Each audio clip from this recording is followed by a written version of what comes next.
All right, guys, this afternoon in Grimerica, we are going to be talking with Randall Carlson of the Sacred Geometry International. He's got a DVD coming out, and it's just some really mind-blowing stuff. I first actually heard Randall on Joe Rogan's podcast, and it was like I think I was 10 minutes in, and I was already on the internet looking for his email address to try and track him down for our show. But first, how's it going tonight, Graham? Hey, buddy. Just like I mentioned in the chat room, I'm more excited than usual. Really looking forward to this chat with Randall Carlson. He's a master builder and architectural designer, teacher, geometrician, geomythologist, geological explorer, and renegade scholar. He's got like 4 decades of study, research, and exploration into the interface between ancient mysteries and modern science. He's been an active Freemason for 30 years, past master of one of the oldest, largest Masonic lodges in Georgia. He's been recognized by the National Science Teachers Association for his commitment to science education for young people. And as Darren mentioned, we heard him on Joe Rogan for like 3 hours. Blew our minds, and he didn't even touch on sacred geometry, really. And that's kind of what we're going to start off talking with him about, I hope. He's got a DVD out, like 4 hours, that him and Cameron Wiltshire put out, and it's called Cosmic Patterns and Cycles of Catastrophe.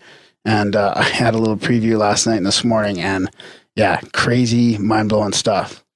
Yeah, this is right up our alley. We've been looking forward to it for a long time, and it's funny. We were hoping we could have this one go a little bit longer than average, and then Cameron emailed last night saying that that's how you like it as well. So everything should work out just perfectly here. So you had mentioned kind of before we went on air that you were a home builder or a master builder, I think. And I was just kind of right off the bat, I was wondering how it is that, how you came into this. Because we find ourselves in the same spot, like we're kind of in the same industry. And yet we're doing this on the side, trying to go down these rabbit holes and learn as much as we can. Well, that's a good question.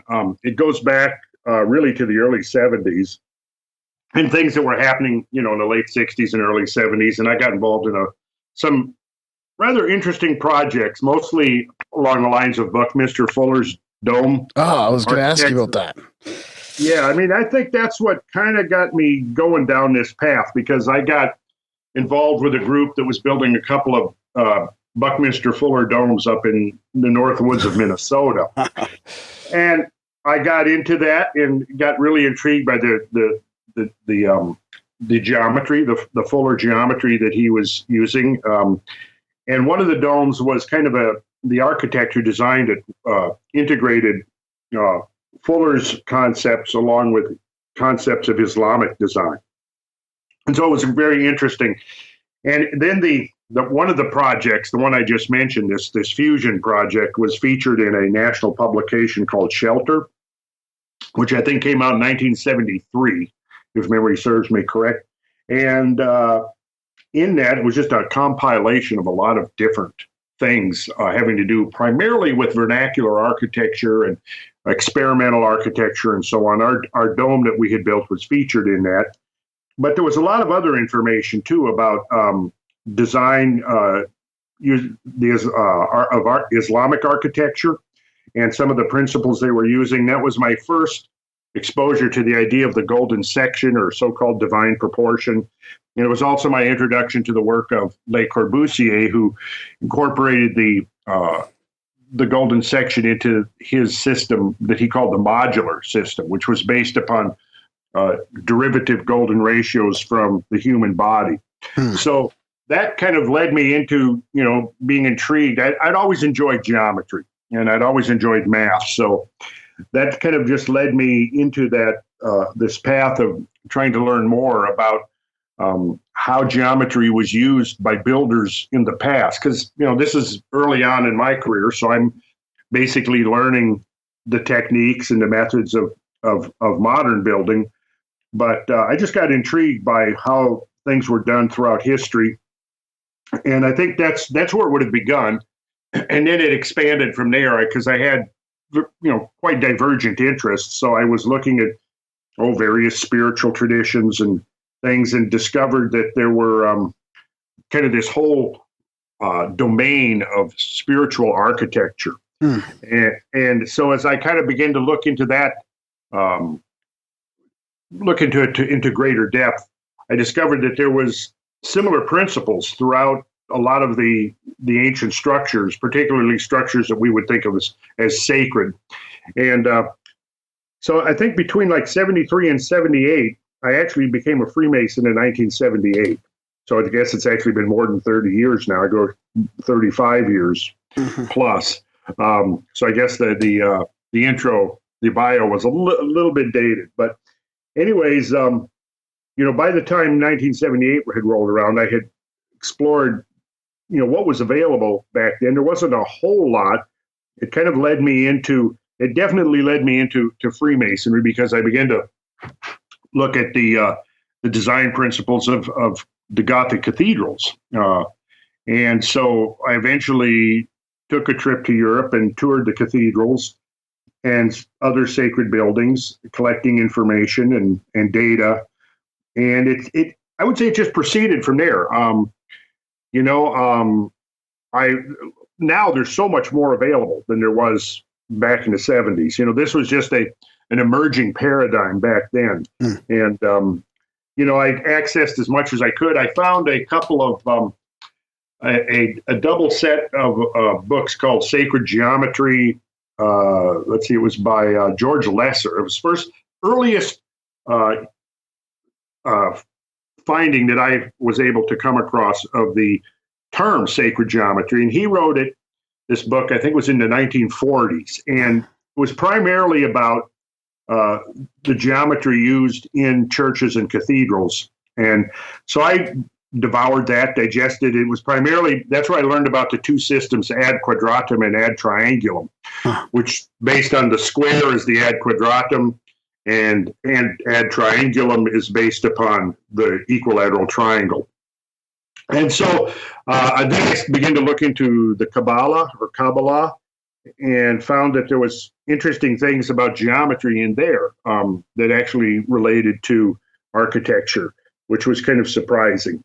And I looked into alchemy and Hermetic traditions. I looked into Hindu architecture. I looked deeper into Islamic architecture. I did classes with Keith Critchlow, who is probably one of the world's foremost authorities on Islamic art and architecture. And never did get to meet Buckminster Fuller because he passed away before I really had the resources to connect with him. But Keith Critchlow actually had been a student of his, and I think actually wrote some of the introductions to some of his books on synergy that he wrote. I don't know if you've ever seen that 2-volume set that he put out, again, early 70s. No, it sounds fascinating, though. Oh, it is. It's about 800, 900 pages of just the densest material. It's a challenge to get through it. Buckminster Fuller liked to invent his own terminology, so you have to kind of get through that. But that's pretty much how it was. Then I began to try to experiment whenever possible, using principles of geometry that I was learning, really in pretty just practical, mundane ways. Discovered that geometry was an extremely useful skill to have when you're out there trying to build things. And I realized, I procured some of these old 19th century books on architecture and carpentry and stuff. And as I was reading them, I realized that, these guys in the 19th century really had a highly skilled, sophisticated, technical understanding of the principles of math that they were using. I mean, these were just regular carpenters, but, when you're talking about, laying out, elliptical arches and church cathedrals and a lot of things like that, you get into some fairly sophisticated geometry. So I started studying some of that, and whenever possible, begin to apply it on, projects that we were doing, and found it very useful. But, my studies have just continued on along in that vein. Somewhere about the late 70s, I believe, reading into, studying ancient manuscripts, ancient texts, rather, such as the Vedic texts, and studying some of the Mayan codices that I had access to, I realized that, there was a numerical basis to so much of this. Just like a lot of folks know that there's a numerical underlying numerical information in the Bible. Well, there is in virtually every one of these mystical or spiritual or metaphysical traditions that I began looking into. I found that there was this underlying realm of number and geometry. And what really surprised me was the consistency of it. Like the numbers that I discovered through, reading about early Christianity in the Bible were the same numbers that were coming up in reading the Vedas. Yeah. And then I became aware, and I also have always been interested in astronomy. And so you quickly begin to realize by the 60s, the 1960s, it had become well known that Stonehenge had an astronomical basis.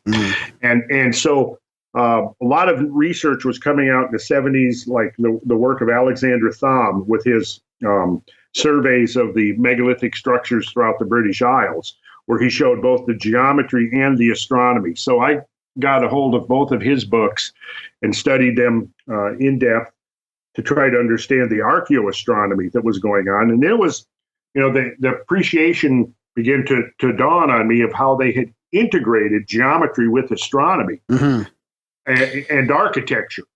And that was, there's no specific point where I can say there was this where the heavens opened up and it was all revealed to me. It was kind of a gradual process of picking up the pieces, connecting the dots. And then I came to realize that the astronomical end of it was yielding up numbers, and I quickly discovered that a lot of these numbers were actually derived directly from astronomical cycles. And you're probably familiar with the precession of the equinoxes. Yeah. Yeah, good. So that serves kind of as a basis for developing these cycles, both the subcycles and the megacycles that are built upon it. And they are encoded in a lot of the ancient traditions.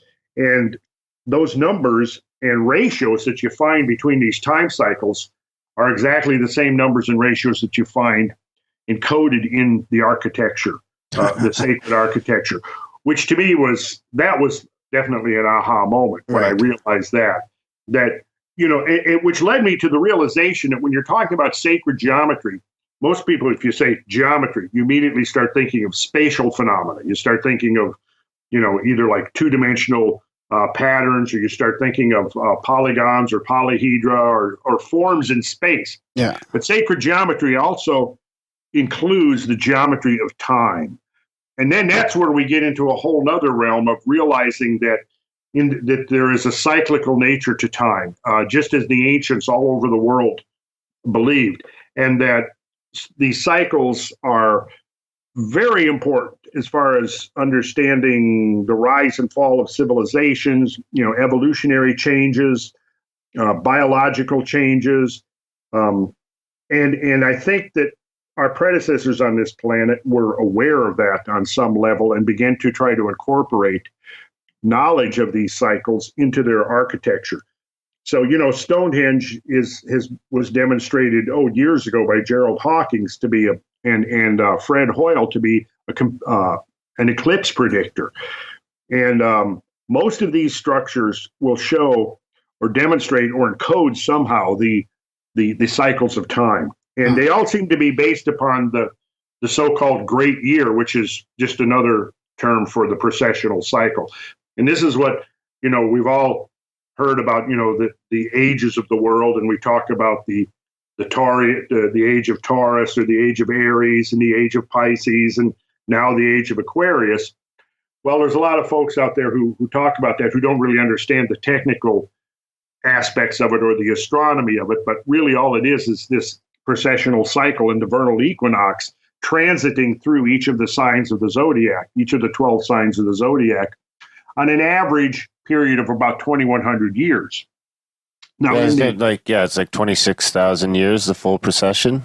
The full procession is generally given in most astronomical texts as about 26,000 years. They'll round it off. If you take the measurements of the rate that have been made in the last couple of centuries, I think it comes out to about 25,800 and something years. There is a sort of a sacred number that one finds in the canon of ancient numerology that is 25,920. And that is really close enough as far as we know with precision what the actual cycle is, because the rate of precession of the equinoxes that we've measured in the last couple of centuries may not be the constant rate throughout the entire cycle. You see, so it may speed up a little bit, it may slow down. We don't know that the axial spin of the Earth actually does trace out an exact circle. It may be slightly elliptical, in which case there would be variations throughout the cycle, sometimes speeding up, sometimes slowing down. But certainly the number 25,920 comes close enough for any conceivable use. And then that's the number that we find integral to the ancient canon of numerical cosmology. And so, like in the Angkor Wat, the huge temple complex in Cambodia, the whole thing is laid out according to the numerical ratios that are derived from that precessional cycle. Oh, that's crazy. It is crazy, but it raises questions about, how much our predecessors on this planet really knew. Yeah. I was going to ask you, you've kind of already answered it, but before we got into like all the numbers and at the detail level, which we do understand it must be difficult for you on audio because you have such a visual presentation. Your movie is very, very visual and the numbers and the connections just blow you away. So I was going to ask you to summarize all the connections, and you kind of already answered most of that, but you found, connections with the platonic solids and the ancient structures and the earth and the moon and, cosmological things and time. Yes. It all seems to be integrated into this system, and what the origin of the system was is anybody's guess. It seems to be embedded in, the architecture of the solar system for certain. And it also seems to be embedded, in the living world, in the biological realm, because we certainly find geometry in living things. It's embedded in the human anatomy, in the proportions of the human anatomy. And so I think that, again, the origin of this system is anybody's guess, but I think it goes way, way back, because what we see is at the very dawning of civilization, which now let's call it in round numbers 5,000 years ago, we see the first representations of human culture in the form of architecture. Sacred geometry was an integral part of that. And when I say sacred geometry in that context, I'm also implying the astronomy that goes along with it. And and then over the years, it's gone through a series of declines and then revivals. And so we see, I think, the last great revival and utilization of some of these concepts was during the High Middle Ages, during the period of the building of the Gothic cathedrals, which ran roughly from the mid-12th century to the early 14th century for about 150 years.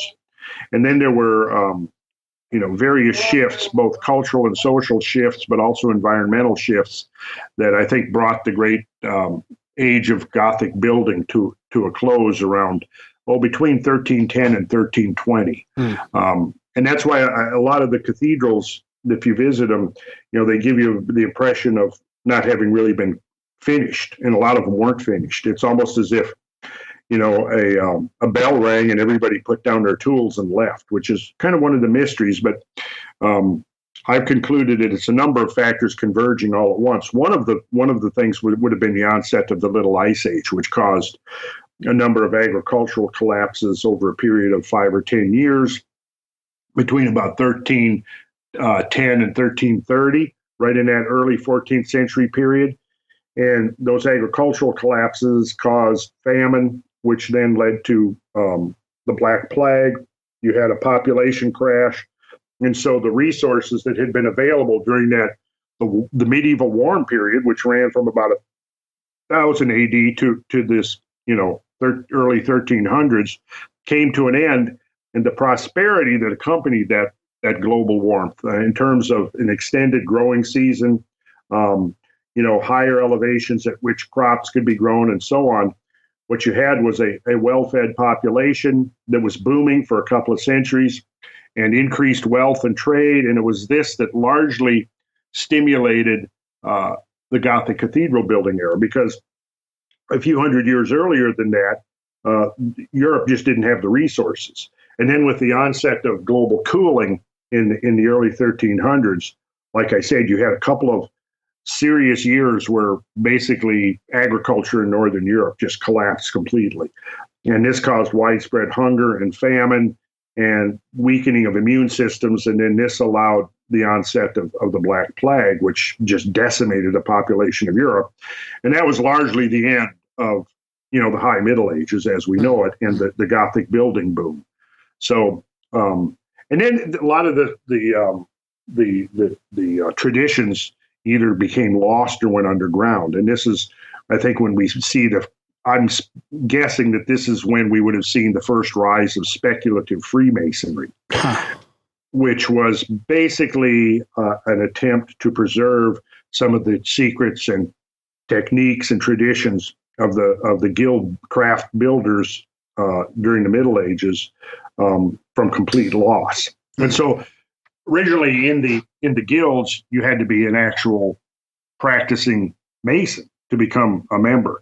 But then as the commissions began to decline and, a lot of the stuff was on the verge of being forgotten, this is when they began to open the ranks to non-builders. And it shifted from operative Masonry to speculative or philosophical Masonry.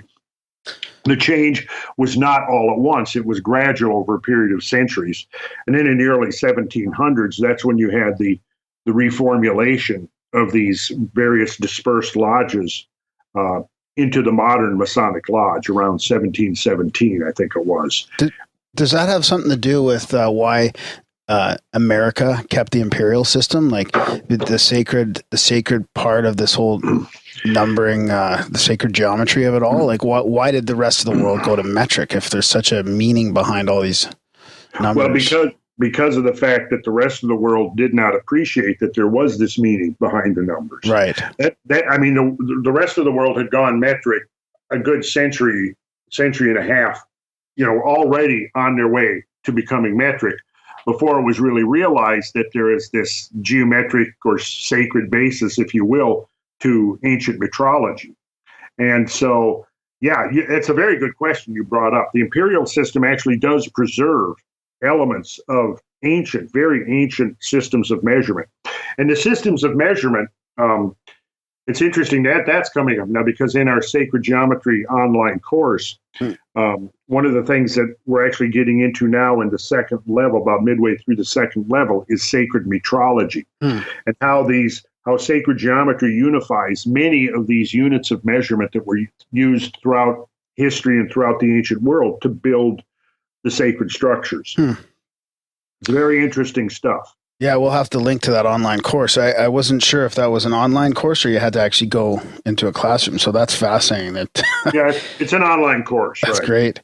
Everything's in the internet nowadays, Graham. Yeah, that's true. Yeah. So going back to you go way back and find out that the sacred geometry is used in buildings as far as we can go back, right? Like you talk about the pyramid and how that might be older. So have you speculated, or how do you think this information, how did everybody across the world back then know about this? Well, here's another good question. We need a context for even addressing a question like that. And I think the context would work something like this.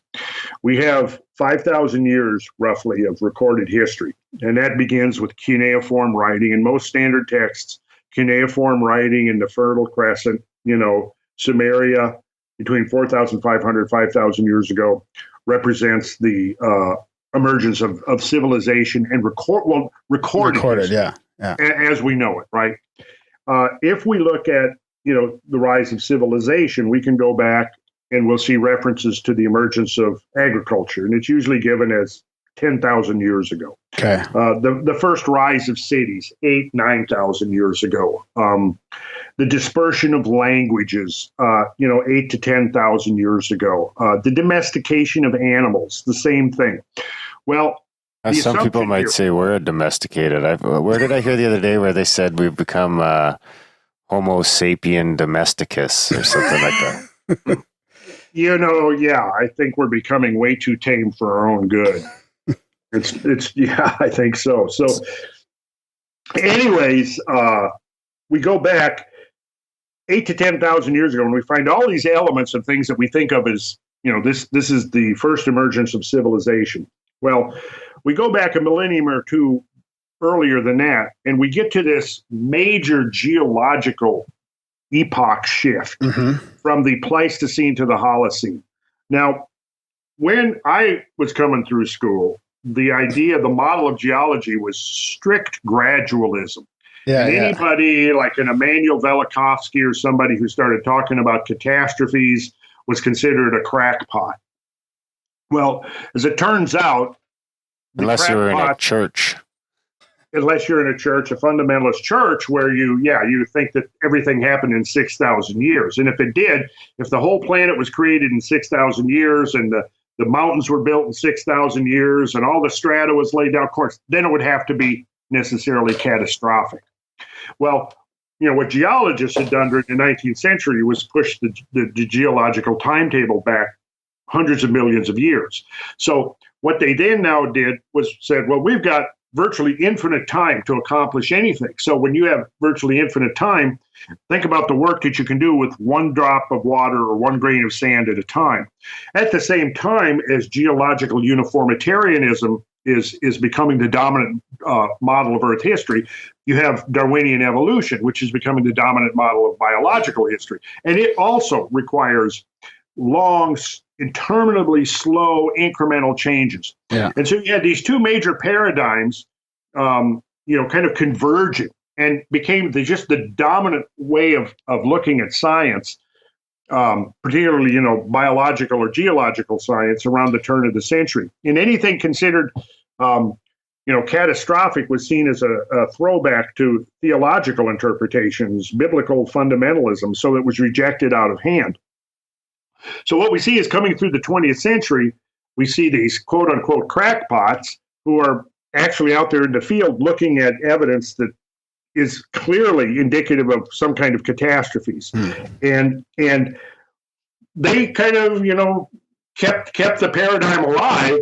People like J. Harlan Bretz and others who were Harvey Harlow Nininger, who was speculating that there had been great catastrophes triggered by asteroid impacts, like back in the 1940s when nobody was talking about that at all. J. Harlan Bretz, I don't know if you know who he is. He was a geologist who discovered the gigantic Missoula flood evidence out in the Pacific Northwest, which was completely outside the conventional framework of geological thinking. Well, you had these guys who were documenting this evidence kind of off on the sidelines. Meanwhile, the geological and paleontological community are just not even looking at this stuff because it's so completely outside their framework of thinking. Everything happens slowly. And if you start invoking the idea of fast change, rapid change, catastrophic change, well, then you're a crackpot. Well, what happened was so much of this evidence began to accumulate that eventually you begin to have converts who begin to go admit, and you see this shift happening subtly starting in the 1950s, accelerating through the 60s and 70s. And in the 1980 was the year that, 3 separate teams published work indicating that the Cretaceous tertiary boundary, the one where the dinosaurs went extinct, had been profoundly catastrophic and that it was probably triggered by an impact of something from space. And that marks a major point of departure in the thinking of the scientific community and opens the door to the realization that, catastrophism may actually be a part of the history of the planet. Now, fast forward to where we are now, and I think that really, if you look at the evidence with an unbiased view, you begin to realize that it's the catastrophes that have really been the major shapers of the planet that we live on, and that a short-lived catastrophe might last anywhere from days to a few years, might compress as much change into that short period of time as it would otherwise take thousands upon thousands of years of normal change. Okay, now with that context, what we've got to realize is that between 10 and 12,000 years ago, the planet was undergoing this major gear shift, if you will. It was transitioning out of the ice age. Yeah. And, people, unless you've been taught or really thought through, you just don't appreciate how significantly different the planet was during the Ice Age. And how long was that Ice Age, by the way? I need to picture like the length of that. Okay. It's generally given as about 100,000 years. Okay. And that's an older model. Again, almost derived from more steady state conditions. Right. Whereas what the evidence is showing now is that within that 100 and some thousand years, there were actually intervals actually of interglacial warmth. So now what we've got is what's known as the late Wisconsin, which is the final major glacial phase of this presumably 100,000 year long ice age. And it really began, its dating is interestingly showing up at right around 26,000 years ago. And we have evidence in hand now that suggests between roughly 26,000 years ago and 40,000 years ago, the area that was swallowed up by the ice, which was all of Canada and a big chunk of the northern United States, was actually forested between 26 and 40,000 years ago. And the onset of this final phase was quite rapid, like perhaps within a century or two or even less. The ice grew very rapidly, and as the ice grew, it was being fed by the hydrological cycle, which is drawing evaporated water out of the ocean. So as the ice is growing, ocean levels are falling.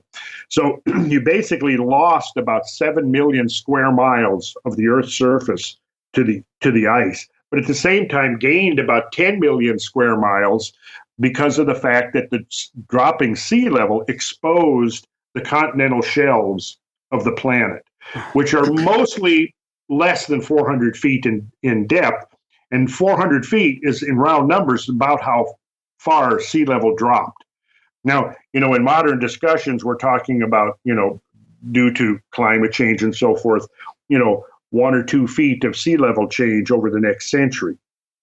But you've got a picture of 400-foot sea level change and what that would do. Right. And so during the Ice Age, if you start going back and you look at the climate of the Earth and the distribution of the flora and the fauna and where it would have been the most benign place for human beings to form settlements and build communities, or maybe even cities, would have been on the coastlines at the time, where equatorial currents might have, delivered some heat to provide some respite from the glacial cold. Right. Also along river valleys and probably at lower elevations. Well, with the transition out of the Ice Age, one of the things that I'm trying to do with my work is to make people aware of how profoundly and extremely catastrophic that transition really was, and what it really means to rapidly bring up sea level 400 feet. So what we get here is that the idea that, had there been established communities of any level of sophistication, they would have probably been on the coastlines, which are now under 400, 300, 400 feet of water.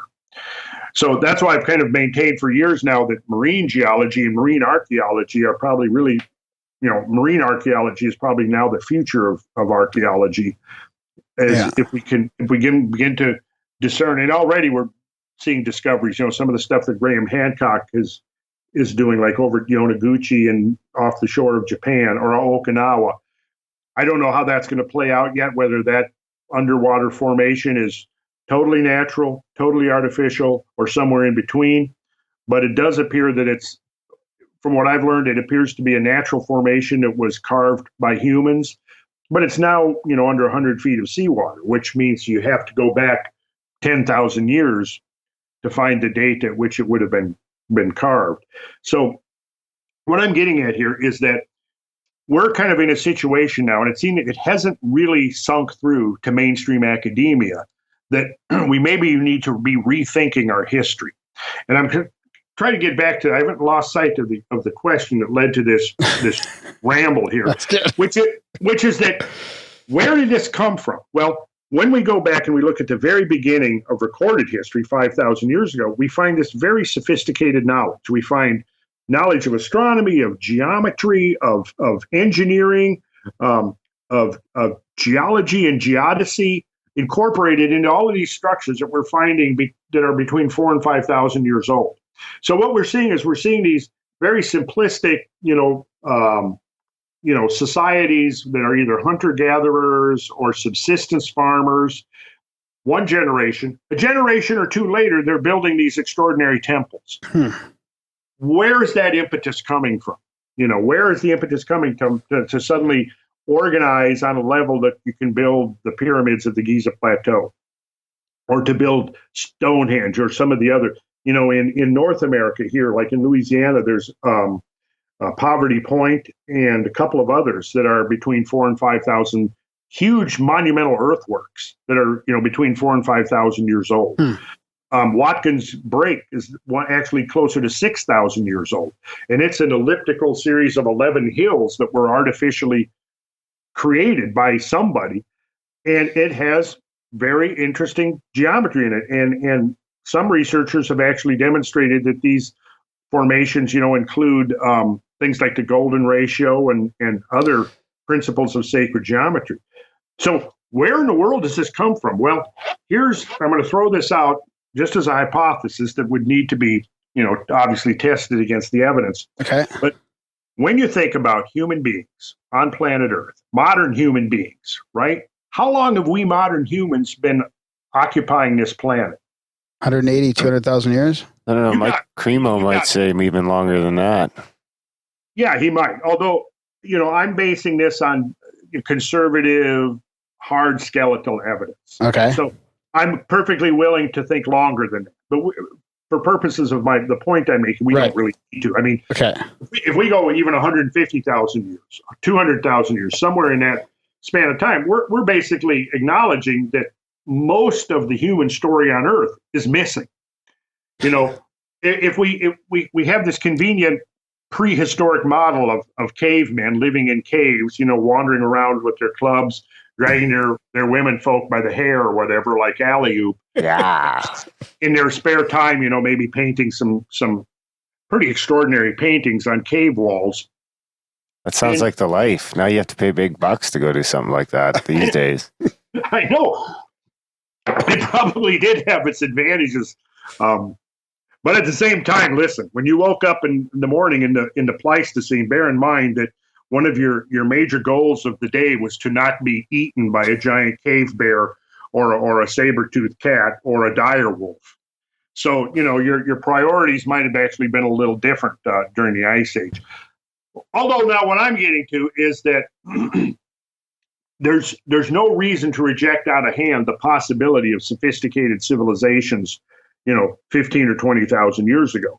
And usually most critics will then say, like, for example, in Graham Hancock's work, I've read a lot of the critics of his work who are very dismissive, kind of, rolling their eyes. Oh, yeah.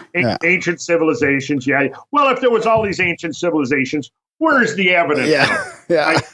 Well, listen, my friend, what you're failing to realize is how extensively this planet has been remodeled in the last 10 or 20,000 years. Yeah, and 10,000 years is nothing really. I feel like if we live 100 years, I don't feel like 10,000 years is a long time, really. It just seems. So I've got a question before, and it kind of goes along with this whole thing from Red Pill Junkie in the chat room before I forget, and he's asking, is there any evidence, or have you come across anything about these ancient megalithic sites being built by different builders, not necessarily Homo sapiens, but say Denisovians or Neanderthals? Not really. That's an interesting question. I don't know. Now, when you get into the mythology of it, yeah, you find interesting things. There's tales about giants in ancient Britain building some of the megaliths. Now, what does that mean? I'm not sure. Certainly, we do know that the Pleistocene has actually been, Charles Darwin himself referred to the Pleistocene as an age of giants. Of course, what he's referring to is there's the giant megafauna that's mostly went extinct during the transition. But clearly, during the late Pleistocene, things were very big. You had the North American Pleistocene lion, for example. Typical examples of that have been found suggest that it was 50% greater in body mass than a large African lion. You had giant ground sloths that were the size of elephants. You had the Columbian and mammoth or mammothus imperator, as it was called, that stood 16 feet tall at the shoulders. The list went on and on. You had beavers that weighed 500 and 600 pounds, armadillos almost the size of, small Volkswagens. I mean, the list goes on and on and on. You had these giant animals, and that was one of the characteristics of the fauna of the end of the Ice Age. Well, I think it would be fair to ask, perhaps just as you had these specimens of giant animals, could it have been that there were giant hominids as well, human beings?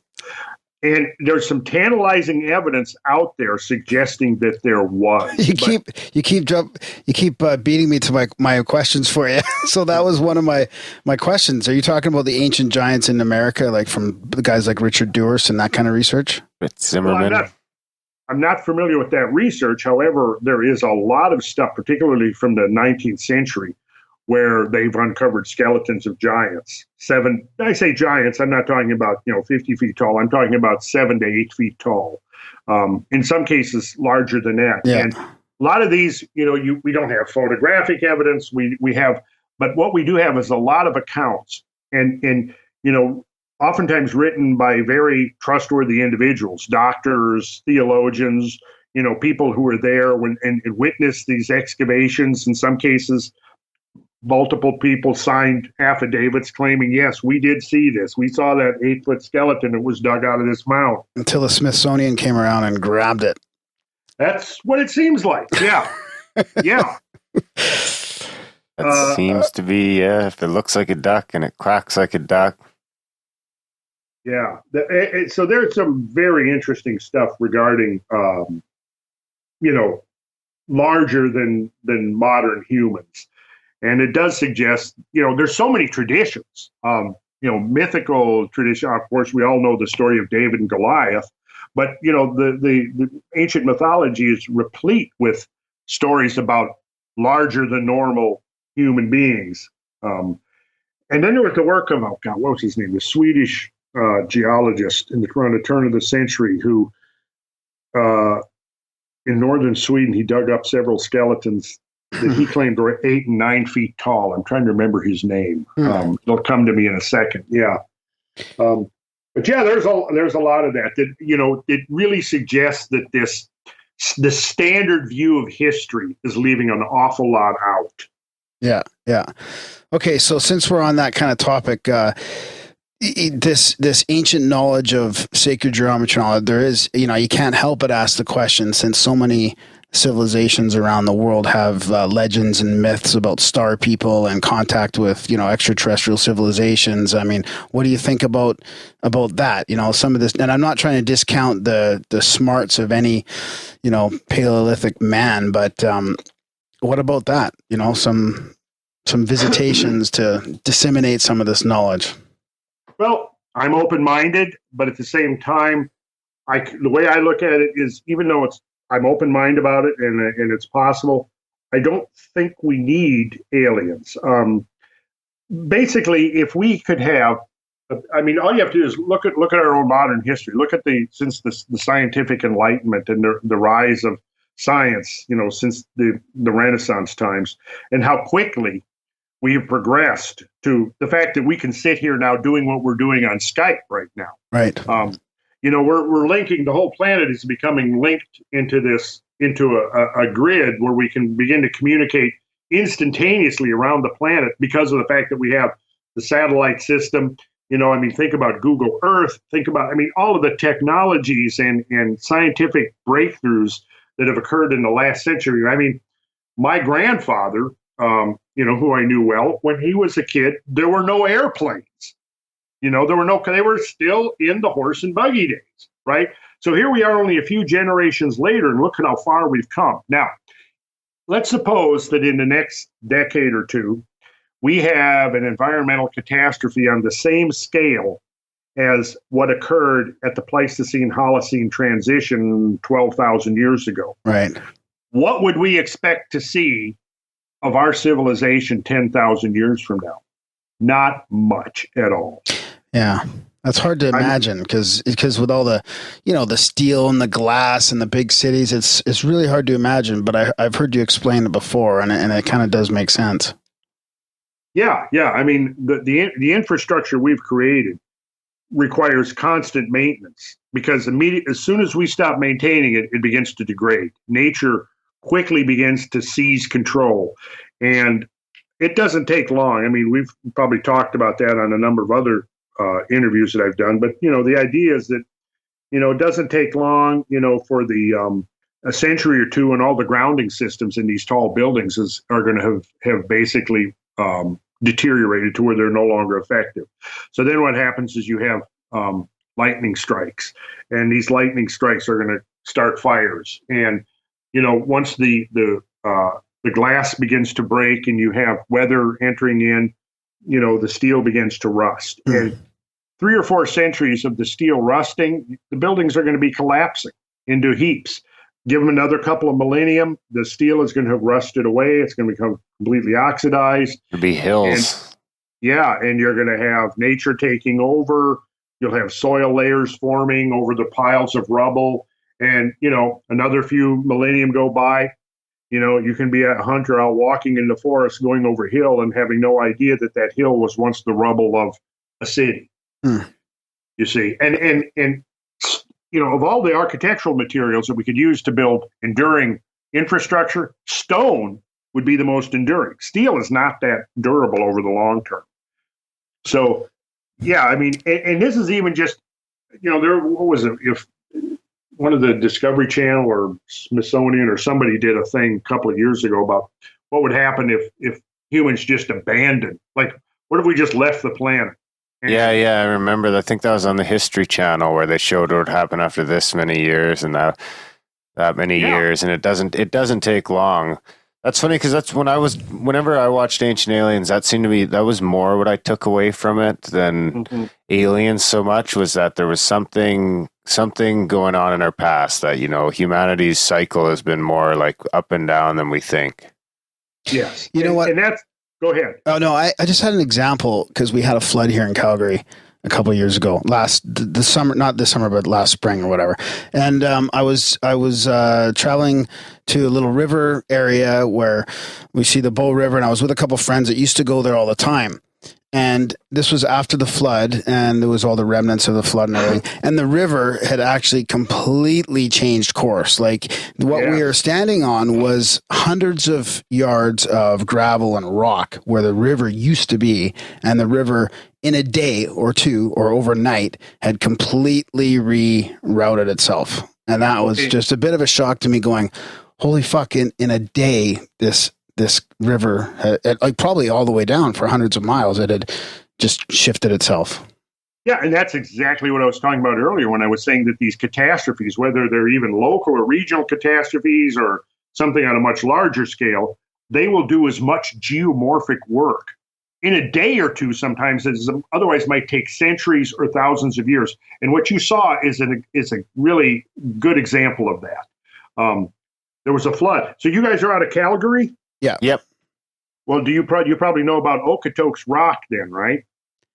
South of Calgary. We know where Okotoks is. Down I there. played baseball there. Okay, but you don't remember the Big Rock? No, I've never heard of it. The town of Okotoks is named for the Indian term. I forget which tribe it was that named the Big Rock. It sits out on the prairie south of Calgary. Okay, so now you guys have an assignment, and that is you have to make a short pilgrimage down to the Big Rock. Okay. Yeah. Is that where they named the brewery after, the Big Rock, maybe? Maybe. Big Rock Brewery. Yeah. Well, it would have to be, right? Okay. Yeah. Okay, what you have there is an 18,000-ton metaquartzite erratic boulder that was emplaced by a flood. And when you're standing there looking at this thing and trying to comprehend the flood that would have moved that boulder, you're going to start to get a sense of the things that I'm talking about. Yeah. And what's really bizarre about this is that based upon the sedimentology of the ground in which it's sitting, and it's partially sunk into the ground, and it's broken into 3 pieces. It was not transported by normal glacier, like a normal glacial erratic, because of the fact that if you go look at it, you'll see that it has sharp corners and it's not ground off like a normal glacial erratic is. Yeah. And here's the other bizarre thing. It's a type of metaquartzite rock whose origin, there's two mountains, Mount Robeson and Mount Edith Cavell, that have that same type of rock. Now, this Okotoks is part of what's known as the Foothills Erratics Train, because it reaches for 500 miles from the mouth of the Athabasca River down into Montana. Okay. Okotoks is the biggest one of them. There's thousands of them, but Okotoks is the biggest, most impressive one. But the really bizarre thing about this, and when you're standing there looking at this massive boulder and thinking about the forces that could move it, appreciate the fact that its origin was on the western side of the Continental Divide. And it's now sitting on the eastern side of the Rocky Mountains out on the prairie. Oh, so those mountains are on Vancouver side. Yes. Holy fuck. Yeah, on the Vancouver side. So, and what you're saying is it's not over the mountains. Well, it didn't go over a long period of time, right? It got there pretty quick. Oh yeah, it had to have gotten there quick. Absolutely, it got there quick. And that's part of the mystery of how you transport an 18,000 ton boulder across the Continental Divide and put it 200 miles, south of its original position. Indians are pretty tough dudes. Yeah, obviously. Well, it's clearly indicative of some type of a major catastrophe. And the flood, it most likely was transported on an iceberg because of its pristine condition. And the fact that there's a couple of thousand of these erratics strewn over the prairie suggests that there was, an equivalent number of icebergs. And so what you had basically is an event that appears to have dated from right around this major transition that we're talking about, 12,000 years ago. So once you guys go down there and look at this thing, you may want to know the whole story of it, which I'll be glad to relate to you. Even, I can even send you pictures, email you some photos of it so you know what you're looking for. Yeah.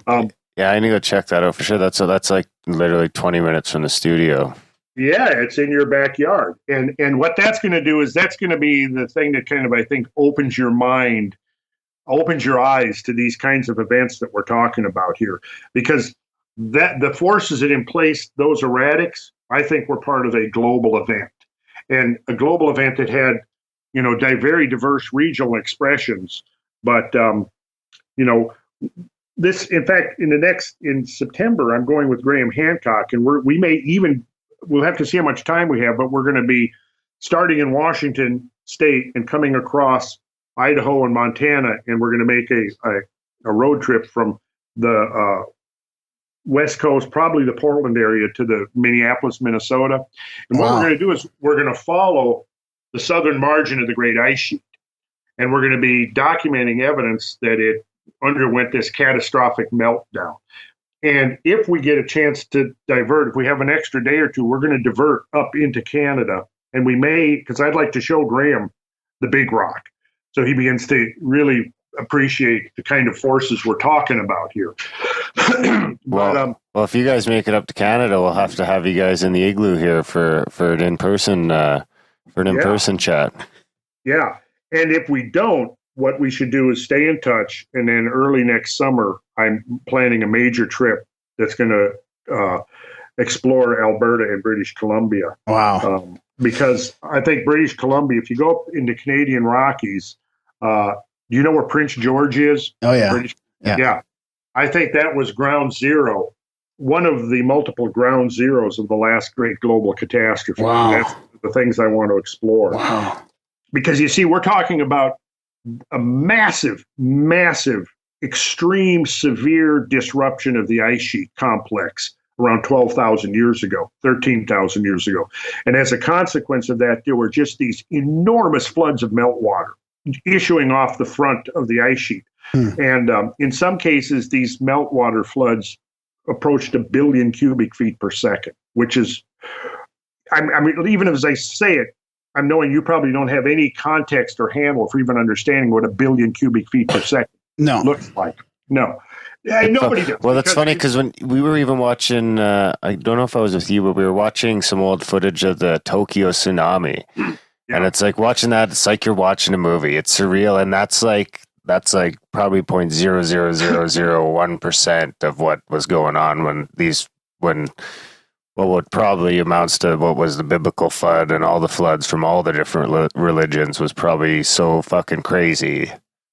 Yeah. You were watching, the Asian tsunami, the Japanese one or the Indonesian one of 2004. Either one. I mean, it's mind blowing, isn't it? On that scale. And you're looking like the Japanese tsunami. I think the highest recorded wave in one area, and it was because it had the funneling effect of a bay that it went into, was 80 feet. I think the average height of the wave when it made landfall was like 20 to 30 feet, right? Well, now picture. And I use the image of a tsunami to try to convey to people what's happening, because the meltwater floods that came off the ice sheet were, in fact, really the only comparable things we could compare them to in modern experience is a tsunami. But there are places like in Montana, Idaho, and Washington, and in British Columbia, where the water, like in some of these valleys, like the Clark Fork Valley, which is one I'll be traversing. I don't know if have you gotten down into Montana, Idaho, Washington much at all? No. Ever get down that way? No. Well, actually, I've got quite a few friends that jump over to like Whitefish area. Yeah, that's north of Flathead Lake. Yeah, I've never been myself. We did drive to Minnesota a couple of years ago for the Paradigm Symposium, but we had considered going through Montana, but it added like 3 hours to an already like 20-hour drive. So exactly. Well, there are places there. Now you picture the wave that's approaching Japan and causing all of that destruction, 30 to say 50 feet. Well, some of these waves of meltwater coming off the ice sheet, 12,000 years ago, varied between 500 and 2,000 feet deep. I'll say that again, between 500 and 2,000 feet deep. There are mountain valleys in Montana, in Washington, in Idaho, where if you know what you're looking for, you can stand on the valley floor and you can see the high water marks on the valley walls where the flood waters scoured away and left broken, tortured rock with no bed, with no topsoil. And you can very clearly see a line of demarcation between the broken rock, the etched rock, and then the tree line. And the tree line starts, say, at 4,000, let's say, for example, 4,200 feet above sea level. And you're standing on a valley floor that's 2,000 feet above sea level. So what you're basically seeing is the passage of a flood through that valley that was over 2,000 feet deep. Now, that's really almost inconceivable. Now, right there in the Clark Fork Valley, and you may be tempted, like, to pull up Google Earth if you get a chance, look at the Clark Fork Valley.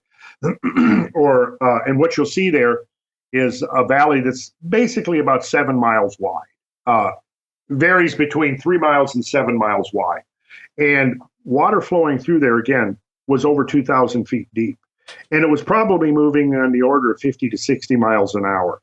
Now, the peak discharge of that water, that flood water passing through that valley, is estimated to be about 350 million cubic feet per second.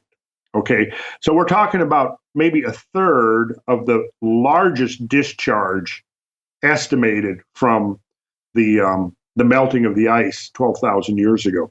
If you took every single stream, creek, and river flowing on Earth today, every single one, right, added them together, I mean, every river, the Mississippi, the Missouri, the Mackenzie, the Yukon, the Columbia, the Rhone, the Rhine, the Thames, the Nile, the Amazon, every one, large and small, added them together, multiply that by 10, and you still wouldn't have the flow that was going through the Clark Fork Valley. And that was just one of hundreds of flows of meltwater coming off the ice sheet.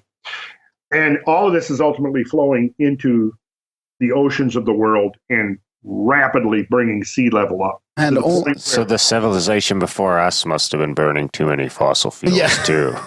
Oh, obviously that's what it was. Yeah, they reached the tipping point. They went from 399. They went from 400 parts per million to 401 parts per million. Yeah, fucking boom. That was it.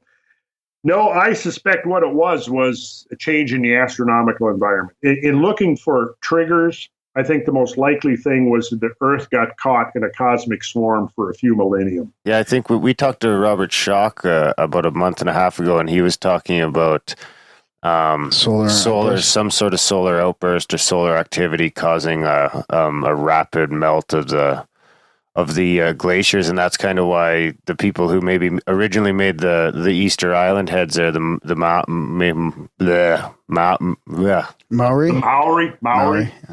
The Maoris, yeah, how all the quarries were underwater there, and he figured there would have been a couple 100-foot rise in water or something like that. Yeah, now I'm certainly open to Robert Schoch's idea of solar flares.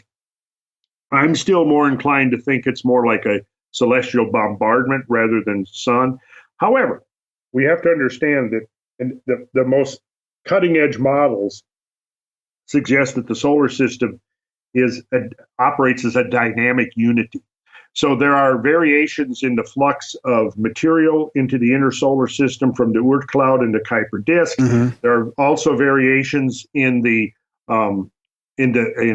solar output, changes in the heliosphere that are probably linked to the orbits of the planets. Some of the work of Rhodes W. Fairbridge and others, the late Rhodes W. Fairbridge, if anybody listening wants to look him up. He has done did very interesting work showing that the gravitational influence of the planet can actually, of the planets, particularly Jupiter and Saturn, can induce changes in the heliosphere that could then in turn affect the geomagnetic field of the Earth, which would have environmental and climatological consequences. My research, which would be difficult to go into when we're just talking verbal without graphics and imagery to explain it, basically would suggest that all of the periods of the planets are linked in this kind of cosmic harmony, and that also the delivery of material to the inner solar system, such as comets, because there's very interesting research that's come out in the last decade or so suggesting that it's conjunctions of the large outer planets that cause comets in the inner reservoir of the Kuiper disk to become unstable and begin to migrate towards the sun.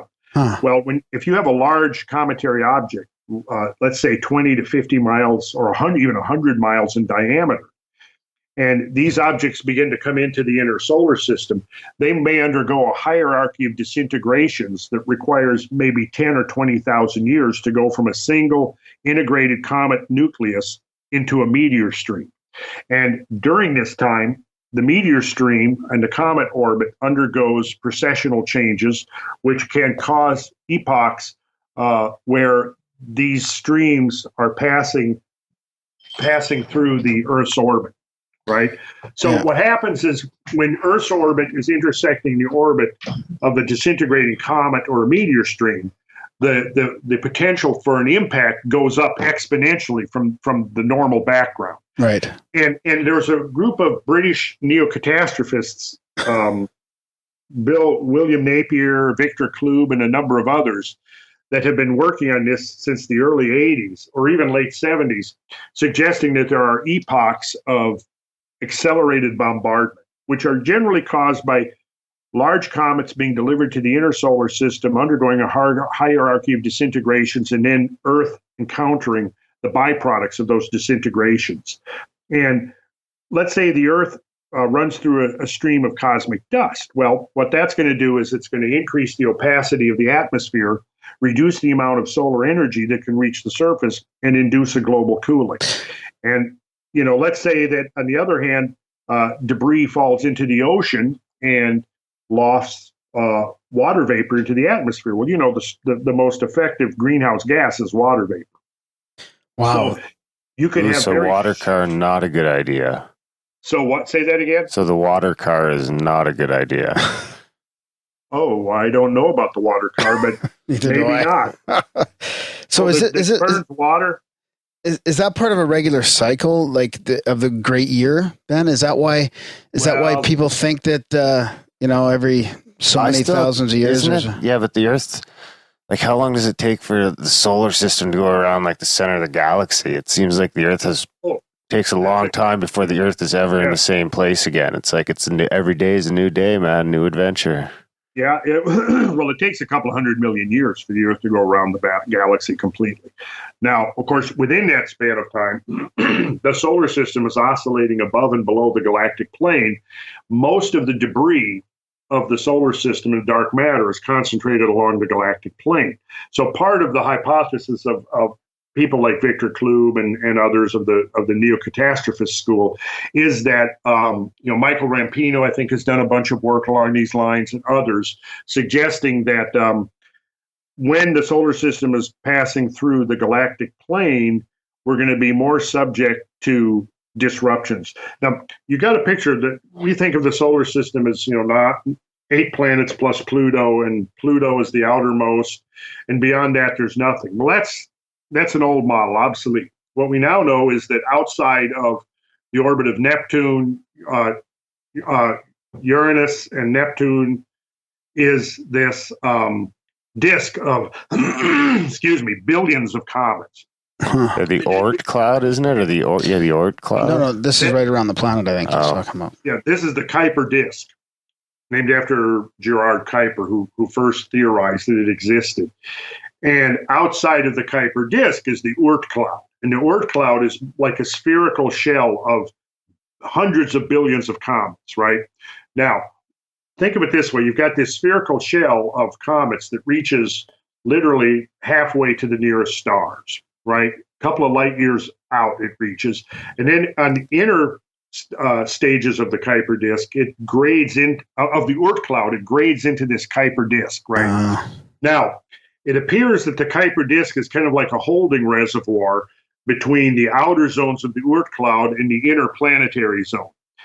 The Oort cloud seems to be affected by forces on a galactic level, like changes in the galactic environment, but like potentially, like I described, the passage of the solar system through the galactic plane, right. Perhaps nearby supernovas causing disruptions within the Oort cloud, which will send a scattering of comets that will begin making long spiral orbits that will bring them into the Kuiper disk.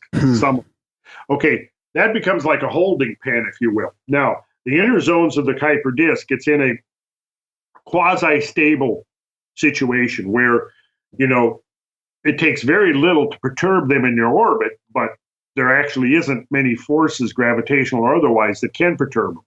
However, recent work has suggested that conjunctions of the large outer planets can cause enough of a gravitational nudge on the quasi-stable comets in the inner Kuiper disk to dislodge them. But once they become dislodged, they're going to do one of two things. They're either going to move away from the sun or they're going to move closer to the sun. Right. If they move closer to the sun and they become within the orbit of Neptune, well, what happens now they're within the gravitational field of the planets, and you can actually begin it's been likened to a bucket brigade, where the planets, it just so happens coincidentally that their masses and their distances are exactly spaced such that they would need to be in order to transfer comets from the Kuiper disk to the inner solar system. Now, that has some interesting implications. Yeah. One is that it suggests that if the models, the exobiological models of life's origin on Earth are accurate, which I think that they're probably on the right track, assuming that the introduction of life on Earth was extraterrestrial. Like panspermia kind of thing? Panspermia, exactly. And so if comets are the primary instrument by which, biological precursors are delivered to Earth. Okay. Now, what you have is that it requires the architecture of the entire solar system to accomplish that. You see? Yeah. So it's like when we start, when like the SETI program, where we're looking at other planets, we're discovering there's all kinds of other planets. But what we see when we look at our planet is sort of like the Goldilocks paradigm, which is that, it has to be just right. It's either, too big or too little, too close to the sun, too far away. The presence of a moon like we have would be absolutely imperative, because without a moon, you have no tides. Without tides, you don't have an intertidal zone. Without an intertidal zone, you can't get life from the oceans onto the land. Yeah. See, it's really, when you begin to look at it, it's almost as if, I hate to say this. Design, yes. Yeah. It does. It has that, either that, or just by the random coincidence of, the universe and creation, we happen to be inhabiting the one system where everything is just right.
When you go through your sacred geometry and you start looking at the moon's does it ever diameter, look like computer code? Yeah, well, that's the thing. When he plots out the Earth and the moon and all the pyramid being the Earth side, like that doesn't really have anything to do with that. But the all the connections there, it made me think of like simulated universe. I mean, you can't help but wonder if it's just mathematically made, and then you wonder if if you can extrapolate those numbers and those correlations you have within our little planet and sun and moon, can you make it out into the galaxy and even like the Milky Way, or how far can you extrapolate that? And I mean, why can you go all the way to the universe and there's all these correlations going all the way through?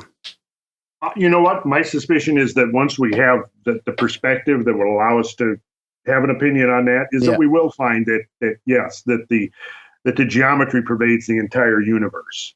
And it seems like it does. And, I haven't really immersed myself into cosmology which is really the subject you would probably need to be familiar with to to even venture a guess as to what is the large scale geometric structure of the universe. I think there's some interesting work going on along those lines.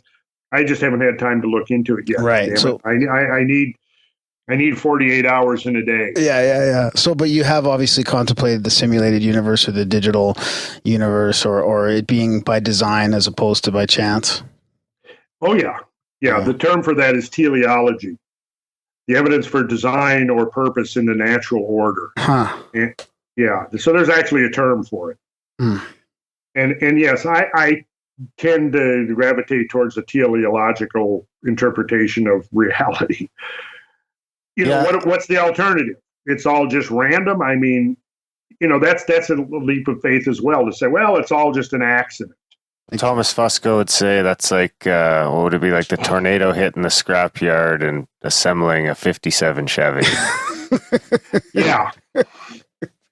That's a good analogy. I've kind of said, that's, well, when talking about the moon, the dominant theory of lunar origins now is that Earth got struck by a Mars-sized object, and all of this debris was ejected into space, and somehow it consolidated into our moon as we know it. And really, when you begin to look at the mathematics of it just doesn't work. Right. And I kind of used that analogy. I said, well, if you took and it'd be like dropping a nuclear bomb on the Taj Mahal, and then the rubble of it comes down in it, or you blow something up and the rubble comes down and makes a Taj Mahal. Yeah. Or a tornado comes into a junkyard and rebuilds a 58 Chev, which, by the way, is that what you said, a 58 Chev? 57. 57. Oh, 57. Okay, we're off because, keep this kind of on the down low, I lost my virginity in a 58 Chevy in the back seat. So, oh, that's hilarious. But I almost lost mine in a 79, but almost. Yeah. Okay. Yeah. So I had an old Caprice Classic. It was pretty big. Yeah. Oh, the good old days. Huh? So speaking of destroying, like getting hit by large rocks, what would be the size of an asteroid to hit us that would basically ruin us? Like, has anybody looked at like what that size would have to be? Oh yeah, they used to say a kilometer to 1 mile in diameter would be a global catastrophe, enough to pretty much bring civilization down. Right. Not, it would not necessarily like cause a mass extinction event. Right. Locally, yes, absolutely. I mean, a kilometer asteroid would essentially devastate an area the size of America. Right. And other parts of the planet would certainly survive, biologically, ecologically. It wouldn't be a catastrophe on the scale of the KT boundary, which was a 6-mile diameter asteroid. But it would certainly cause a global event that would, inject huge amounts of dust material into the atmosphere, would probably cause a collapse of agriculture that would last anywhere from 2 to 5 years. Enough to basically wipe out the food supply of the planet. As long as they can still get mac and cheese. Well, that would be the main thing. Probably McDonald's would be one of the few things that survived. So I guess wait. Okay. So before we go too far, you had mentioned like you don't buy the whole collision creating the moon theory. Do you have any sort of take on where and when the moon came from? Like, do you think it's artificial? Possible that no, I was going to say or captured, because if it was captured, it would cause some pretty crazy weather or ocean movement on Earth, I would imagine. Oh, absolutely. Well, I'm inclined towards the capture hypothesis for a number of reasons, but the problem with the capture hypothesis is the capture window is so narrow that any object, let's say the size of the moon, approaching the Earth is, it's going to be approaching on most likely a hyperbolic orbit. And what's going to happen is that it's going to be deviated from its orbit and change the eccentricity of its orbit, and most likely just fly past the Earth. The second possibility, but much more remote than that, is that it would actually collide with the Earth. The third possibility, which is even orders of magnitude more remote than either a collision or simply a deflection in its flyby, would be capture into a relatively circular orbit. And but everything else is 1 billion to 1, and it all seems to be hitting. So why not? Yeah, right. So why not? Right. Yeah, but if it was captured, could it be captured into a static orbit that I don't know what you call that orbit, what the moon has, where it's always got the same side facing tidally it? Locked or whatever? That's basically like a spin orb, 1-to-1 spin orbit coupling, it's called, where the rotation of the moon on its axis is exactly the same period as its revolution about the Earth. And that gets us into some really interesting technical mysteries about things that I usually don't talk about. Sweet. Because I'm saving it for my book. Oh, but you're going to mention a little bit of it here, right? Okay, a little bit. Well, first of all, you go out. The thing I do is I tell people, in order to get ready for this book about the moon, go out and start just becoming familiar with the moon. And you'll begin to notice a few things. Like we just talked about the 1-to-1 spin orbit coupling. Well, that is that no matter what time of day, what time of month, what time of year you go out and look at the moon, full moon, quarter moon, you're going to see the same face of the moon always turn towards the Earth, right? Yeah. Always. It's always the same face, the face with most of the Maria on it. The great. The gray spots. The gray spots, right. Well, you see, that is unusual. I mean, see, the thing about the moon is it's not behaving itself. The thing you got to bear in mind is it's the Earth's gravitational field is acting on the moon as if it's got a dual moment of inertia, rather than a single center of mass around which the moon is free to rotate. It's literally like 2 moments of inertia that the Earth's gravity field can grab onto. and lock it into, again, here's where I wish we had some visuals. I'm sitting here with my fists. One's the moon and one's the earth, and you can't see them. But essentially, what that means is that the moon has not settled out to the least minimum energy potential, which is the form of a sphere. Given that the moon's average density is only slightly greater than half that of the Earth, it should be plenty flexible enough and plastic enough that it should have settled down to a spherical shape, at which point the Earth's gravity, it would become released from Earth's gravity field and it would be free to rotate on its any axis. However, what we have is the inconsistency between the overall density of the moon and the assumed plasticity of a spherical object that would have that density, and the fact that it's locked into Earth's orbit, which basically suggests that the moon is an extremely rigid body. And the thing that also supports structural almost. Structural almost, yeah. And the thing that supports that also is the fact that when you begin looking at lunar craters, like when you look at craters on the Earth, for example, there's a ratio between width and depth.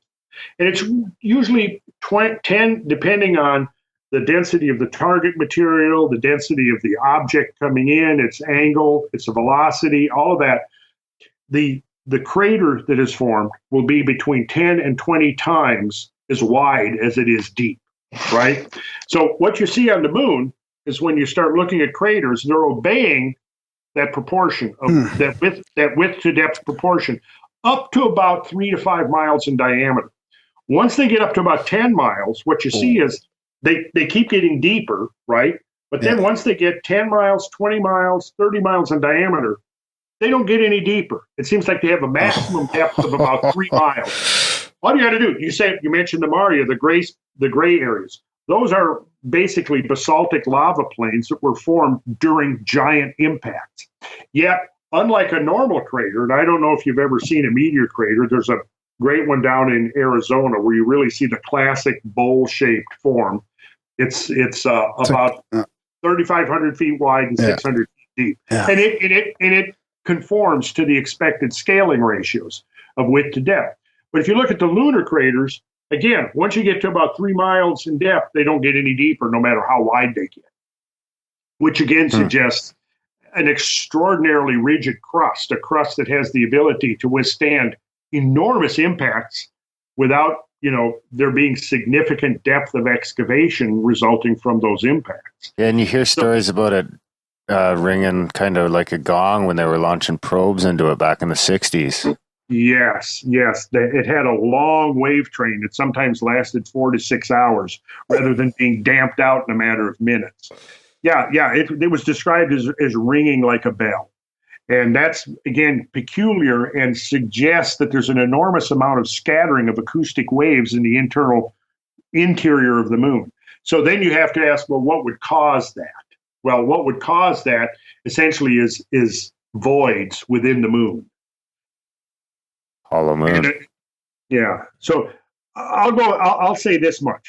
I think that there are tremendous secrets awaiting us on the moon.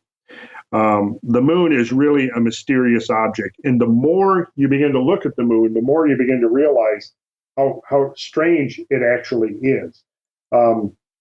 There was a number back in the early days. It was one MIT physicist, I think it's Nafi Tiksov was his name, I believe, in 1981 said, quote, "It's far easier to explain why the moon shouldn't be there than to explain its existence." And Harold C. Urey, who did a lot of work on impact geology, he was a physicist, Nobel Prize winning physicist. He said, quote, "All explanations for the origin of the moon are improbable." Nobody's ever talking about that. And though, then right? why do they? And then that kind of makes you wonder why we didn't go back. Why we haven't been back. I know. Well, again, like I say, I believe that we've got some unexpected surprises waiting for us on the moon. On the dark side, especially. Yeah. It's not the dark side, it's the far side. You guys might look at the Google moon maps and look at the South Pole. I'll tell you to do that much. Okay, good. More homework. I love it. More homework, yes. So, should we be more worried about a massive impact on the moon? Like, do you think with Earth's atmosphere being a little bit more helping us, protect ourselves a little bit more, that, we would be in for trouble if the moon got smacked pretty hard too? Oh, yeah, if it got smacked pretty hard. But bear in mind, the moon is going to be much less susceptible to impacts than the Earth. Like you said, I mean... why is that? Maybe the moon's there to stop it. It like moves. Well, Ding. for one thing, the Earth is 80 times more massive than the moon. So it's going to be much more... it's going to, in fact... More gravity. More gravity. It's a larger target. Material flying into the inner solar system is going to be much more likely to strike the Earth than it is the moon. However, we've seen there's evidence that there's been some fairly large impacts on the moon within the last millennium. The crater Giordano Bruno may have been caused by an impact, what was it, about 700 years ago, that was actually witnessed by a group of Canterbury monks and written down. And an astronomer, I think Hartung was his name, did research in the 80s by analyzing the account of these Canterbury monks, the date, the time, and what they saw on the limb of the moon. And he was able to discern that where they would have actually seen an event. And then looking there, discovered that there was an extremely young crater, which was named Giordano Bruno, after the great metaphysician who was burned at the stake for believing that, there was other life in the universe and that the Earth went around the sun, and other politically incorrect ideas of his day. So this crater was named after him. Again, you could look it up online and you'll see pictures of it. And it's when the moon is struck by an object, debris shoots out, and as it sits there and gets bombarded by cosmic rays, it darkens. So the lighter the debris apron is around an impact crater, the younger that crater is. You see. Oh, yeah, okay. Huh. And the debris apron around Giordano Bruno is extremely light. It appears to be extremely. Also, looking at crater chronologies, it's superimposed on. If you have an older crater and then you have another impact that partially obscures that crater, the one with the broken rim is going to be the older of the craters. So they do a lot of crater counting to try to set up these chronologies. Right. And all the evidence points to Giordano Bruno as being an extremely young crater. I think Hartung, if that's his name correctly, estimated that it was between 500 and 1,000 years old, which would have put it right in the time frame to have been the trigger for what these Canterbury monks witnessed. Huh. But and then did that affect us at all? And then what? Did it affect Earth at all? Does that correlate with any crazy changes at that time? Well, the first phase of the Little Ice Age, perhaps. Maybe. That's a very good question. I certainly think that the Little Ice Age was probably related to some kind of cosmic event. It really does seem like that. And there is evidence. I think the Holocene Working Group has documented evidence now that's pointing to a significant impact event around the early 1300s, which would have been just the exact right time frame for the onset of the first phase of the Little Ice Age. Huh. And also there's evidence emerging that there may have been either an impact or a very large volcanic eruption. I'm leaning towards an impact around between 536 and 544 AD. And back then, I guess if it didn't happen like right in town, nobody would really know about it, right? It's not like here today, if something happens in New Zealand, it's around the whole planet on Twitter in like 10 minutes. Yeah, and that's exactly right. And what people would experience, though, is the darkening of the skies, as the dust veil spread around the planet, the dropping of temperature, and all of the secondary consequences of it without necessarily knowing what the ultimate progenitor of the whole phenomena was. And the people who did see it are fucking dead. You got that right. The people who witnessed it are no longer around to testify as to what they saw.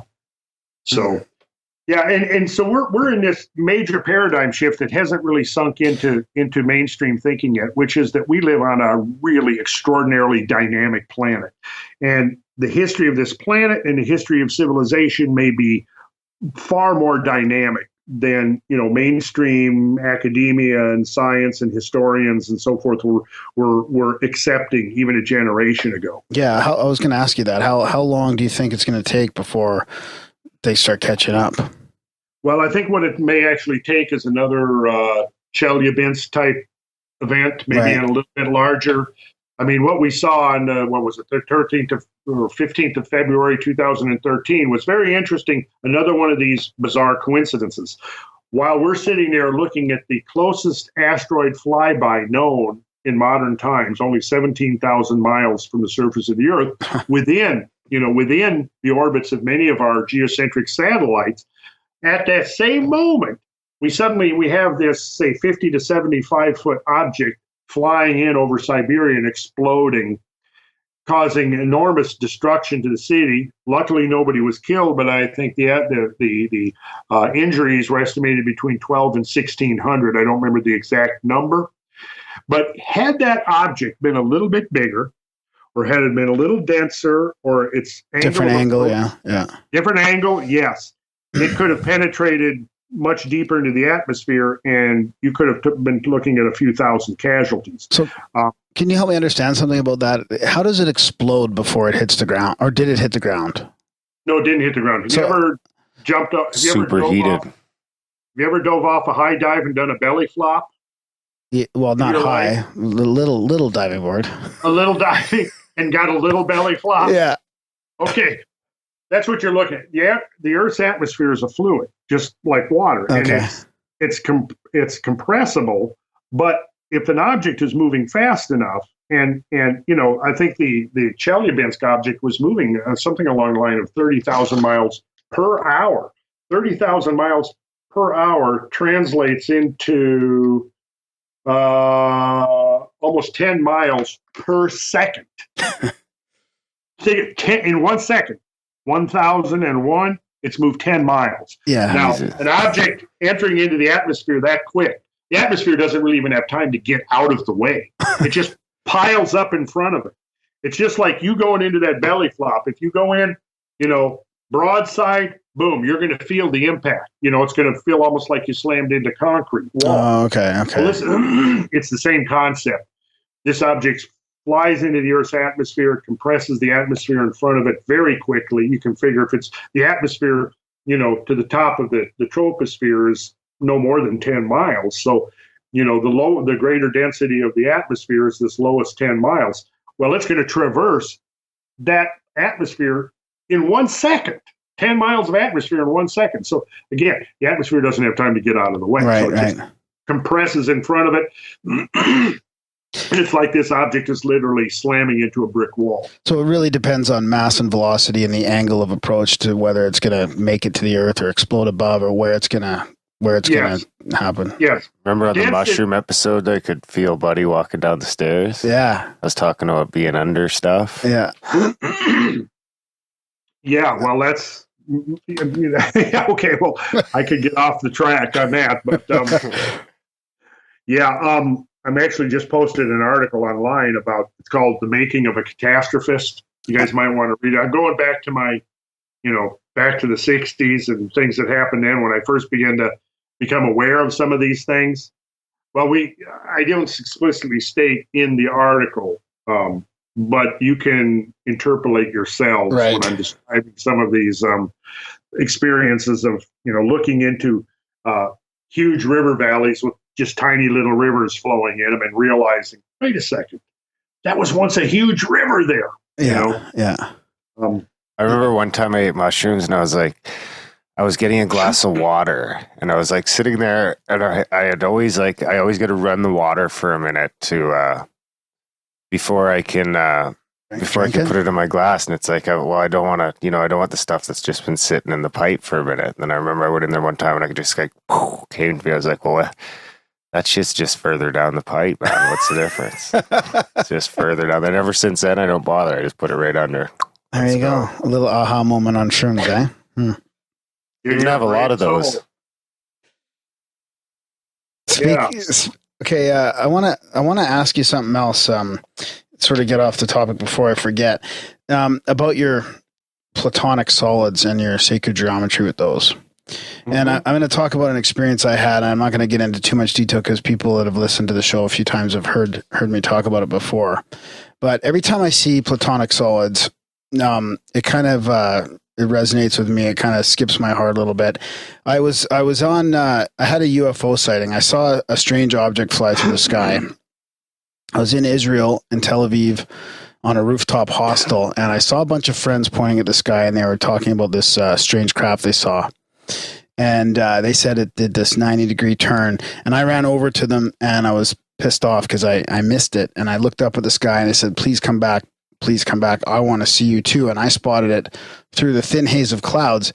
And at the time, I had no reference for platonic solids or sacred geometry, but all I could think of is it was like a 12-sided dice, because I used to play role-playing games, or it was a 20-sided dice. Like Dungeons and Dragons? Yeah, like that. Ooh, how come that's never come up before? I don't know. It's not. It hasn't been my choice. I talk about it. That's okay. Anyways, it was like a dodecahedron, really, or an icosahedron. It's hard to tell because it was rotating around its axis, and it was split in half, and the halves were rotating against themselves, and it flew silently through the sky. No lights or anything like that. Just sort of reflecting moonlight. And ever since then, every time I see a dodecahedron or an icosahedron, I can't say what. I mean, it just smacks of, like it was definitely a craft flying, but why that shape? And, you could look at those posters that have like hundreds of UFO shapes on them, cigars and discs, and not a lot of them have this shape. So. Well, I don't know what to make of that. What time of year was it? It was in late summer, early fall. Late summer. Yeah. Do you remember what year it was? 1990. 1990. Okay. Yeah. I was 9. Yeah. I was traveling around Europe and the Middle East, and I saw it with multiple people. So it was about 4 or 5 of us. 5 of us at least saw the second time, and I missed the first sighting. So it was multiple sighting, multiple people. So pretty interesting. And I heard on a sightings program, the only other time I've heard about that shape is a woman who saw it in Israel as well. So I'm not saying it's, like anything like ET or anything like that. It could have been, who knows, something natural, something black ops, but definitely interesting.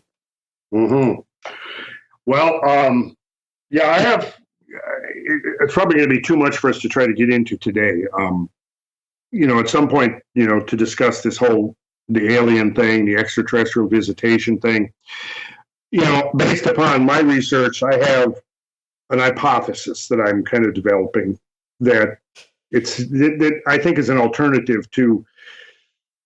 Basically, I'll say this: I think it's a real phenomenon, but I don't think it's what anybody really yet thinks that it is. I think it's something completely outside of what I've never seen anybody speculate along the lines of what I'm hypothesizing here, and so that's going to be something that I'm going to be trying to develop in this book, or a couple of books that I'm working on. Actually. Sweet.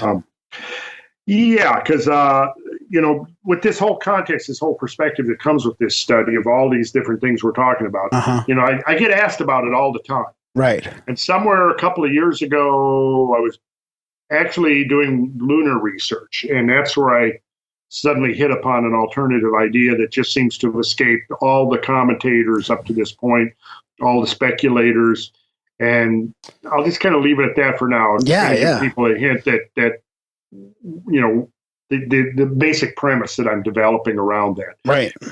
And in a nutshell, it's not what everybody thinks it is. Yeah, it's that's completely different. Yeah.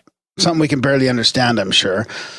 So we'll have to get you back on when you have those when those books come out, and we'll have to get into that then. Yeah, absolutely. Jump right into that.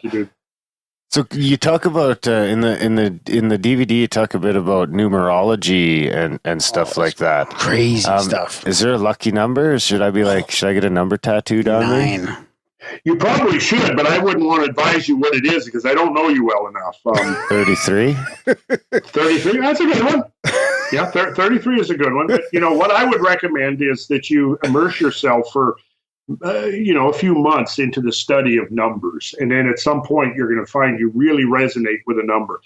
For me, there's a small set of numbers that I kind of have taken on as, my own characteristic numbers.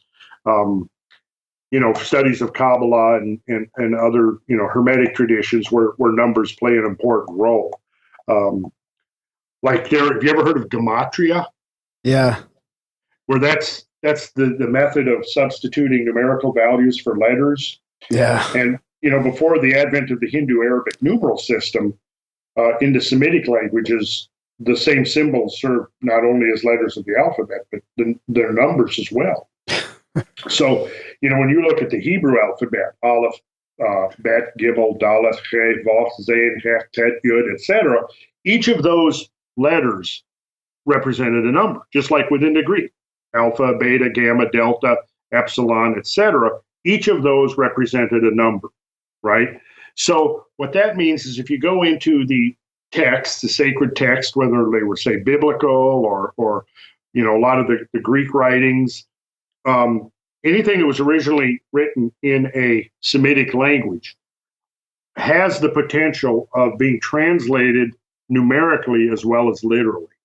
And that's the whole basis of the Gematria, which is a subdivision of Kabbalistic studies, which is basically looking at the numerical values of words and comparing those numerical values mathematically and geometrically to look for correlations. So there's some really, really interesting stuff going on there. If you, I don't even know where to begin with some of it. But there's a lot of mathematical correlations there. You get these numbers. The numbers will relate directly. Many of the numbers relate directly to the derivative numbers from the geometry, particularly the platonic solids that we were just talking about. Yeah. It seems to, it exists on a level of complexity that makes it very difficult to think that it's there by something other than intention. Yeah. And so what I basically try to point people in the direction of is the perspective shift that, what we're looking at when we take the Bible, for example, and, scientists as a whole don't look at the Bible scientifically. And most of the people who study the Bible are coming at it from a theological perspective. And, they look at it, regretfully, they look at it as purely a literal phenomenon. They don't understand that it's actually symbolical, just like all of these ancient, whether we're looking at the Vedic traditions or, the Platonic traditions and the Neoplatonists and Pythagoreanism and the list goes on, is that these writings are symbolical. They're meant to be taken on multiple levels at once. And the literal level is like the outer level, the outer shell. Like an onion. Like an onion. And you peel that back, and then there's another layer of meaning. You peel that back, and there's another layer of meaning. Then you cry a little.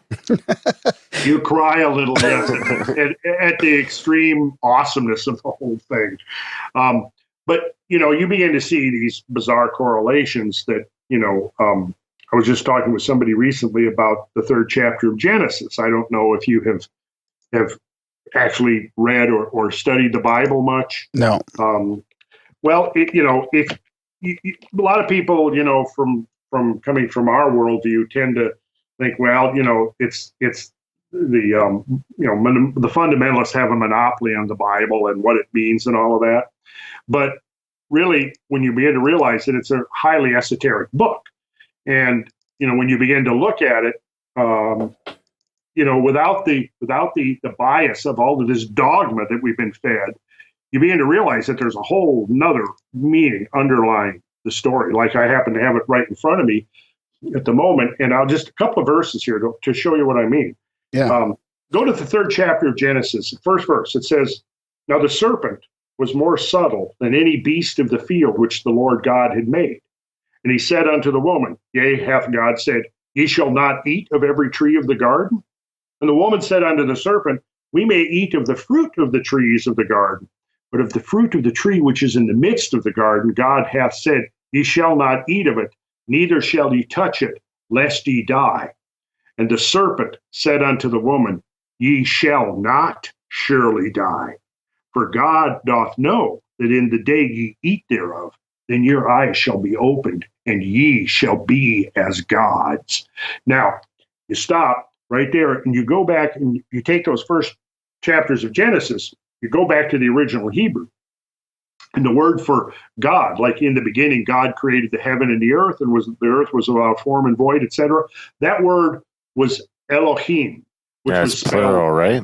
Plural. Aleph Lamed He Yud Mem. Yud Mem coming at the end of a Hebrew word implies that it's a plural word, just like we stick an S at the end of an English word, and we go from chair to chairs. So we've gone from singular to plural. Well, the Yod Mem at the end of a Hebrew word implies it's plural. So if we were going to, come with a more literal translation of it, we should say, in the beginning, the gods created the heaven and the earth. But we've been so indoctrinated into this monotheistic dogma about the Bible that's just glossed over, and nobody really ponders what the implications of that is. But now, when we get to the third chapter, we see this. We begin to see the serpent says, "Ye shall not surely die, for God knows when you eat it, your eyes are going to be opened, and you shall be as the gods." Wow. And right there, we see the plural. So then it goes on to say that when the woman saw that the tree was good for food, and that it was pleasant to the eyes, and a tree to be desired to make one wise, she took of the fruit thereof and did eat, and gave also unto her husband with her, and he did eat. Then we get to the 7th verse that says what happened next, and the eyes of them both were opened. Now, if you take this at face value, it seems like who's telling the truth here? The serpent said unto the woman, Ye shall not surely die. Instead, your eyes shall be opened. And then the biblical verses themselves says, the eyes of them both were opened. So then it goes on to say that they heard the voice of the Lord God walking in the garden in the cool of the day. Now, I find that an interesting image, God walking in the garden. Wait a minute, are we talking about the power that created the entire universe that pre-existed the Big Bang? And he's there walking in the garden? I mean, when you begin to look at it and try to interpret it literally, it begins to make no sense. You have to look at it symbolically. So then they freak out, they hide themselves. The Lord God called unto Adam and said unto him, Where art thou? Now, I should mention here that in the first 2 chapters, we have the creation of man by Elohim. Man created he, them, male and female, in the image of God, right? And we're not introduced to Yahweh until the 3rd chapter. Now, Yahweh was the word in Hebrew that was translated as Lord. So it's like when you see Lord God, what you're actually reading in the Hebrew is Yahweh Elohim. In other words, almost like saying the God Jehovah. You see, if we accept as a working hypothesis that we're actually talking about multiplicity, we're actually talking here about multiple gods and not necessarily monotheistic, but pantheistic, like other traditions. Yeah. Then we can begin to see this whole thing in a new light. So then it goes on to say that, and God said, who told thee that thou wast naked? Hast thou eaten of the tree whereof I commanded thee that thou shouldest not eat? And the man said, the woman whom thou gavest to be with me, she gave me of the tree, and I did eat. And the Lord God said unto the woman, What is this that thou hast done? And the woman said, the serpent beguiled me, and I did eat. And the Lord God said unto the serpent, Because thou hast done this, thou art cursed above all cattle and above every beast of the field. Upon thy belly shalt thou go. And then he goes on to put all these curses on everybody. Unto the woman, he said, I will greatly multiply thy sorrow and thy conception, and sorrow shalt thou bring forth children. It goes on and on, all the bad things he's going to do to him. For what was the crime? Well, going back to the 6th verse, when the woman saw that the tree was good for food, and it was pleasant to the eyes, and here's the key point, a tree to be desired to make one wise. Now, what's happening is they're being punished because they're desiring wisdom. So you see, it's like it turns the whole thing on its head. And when you realize that the whole Gnostic tradition basically took this alternative interpretation, the Gnostic tradition that was basically driven underground by the 3rd and 4th century after all of the ecumenical councils sat down to decide what was politically correct and what was heresy. All of these alternate versions, alternate interpretations got driven underground. Yet this fundamental alternative point of view is still there. So what's interesting then, now we get to the 22nd verse, and here's what it says. And the Lord, and again, getting back to this idea of plurality, and here's the exact King James version. And the Lord God said, behold, the man is become as one of us. And now, lest he put forth his hand and take also of the tree of life and eat and live forever. Therefore, the Lord God sent him forth from the garden to till the ground from whence he was taken. So he drove out the man, placed at the east of the Garden of Eden cherubims and a flaming sword, which turned every way to keep the way of the tree of life. So now he's been driven out of this paradisial garden to till the ground and suffer and sweat and die young. And of course, even then, dying young meant 900 years. But you see, within that whole context, you see, like, what does this mean? The Lord God said, behold, the man has become as one of us. Us. Who is us? You see, that's what I'm getting at. There's this implication of plurality right there in the King James, and it just nobody is really even considering what it means. But it goes on, you know. I mean, there's the hints are scattered all throughout that there's this alternate interpretation. Then, of course, what happens when you go on to chapter 4? You know, that's when Cain rises up and kills Abel. Remember the story? Cain killing Abel. And then Jehovah comes and says unto Cain, where's Abel thy brother? He said, I know not. Am I my brother's keeper? And he said, what hast thou done? The voice of thy brother's blood crieth unto me from the ground. And now art thou cursed from the earth, which has opened her mouth to receive thy brother's blood from thy hand. So here we have this fundamental idea that we've seen in all kinds of primitive and ancient cultures, this idea of anointing the earth with sacrificial blood. Now, again, I'm going to suggest something here without actually going into this, that what really is being concealed here is an alchemical secret. And what we're seeing here is something that's, gosh, if you go to the website, I have a series of articles called Sangreal, which gets into the symbolism of the Holy Grail and the idea of blood and blood sacrifices and the symbolism and ritual behind the symbolism of the blood and what it means in the alchemical terms and what it means in mythical terms, like particularly the story of the Holy Grail. And if you read that series, there's like 10 chapters of it written there. In the context of what we've been talking about, I think you will have some hints of what some of this alternate meaning might be. Right. And of course, after Cain kills Abel, he's driven into exile. And what does he do?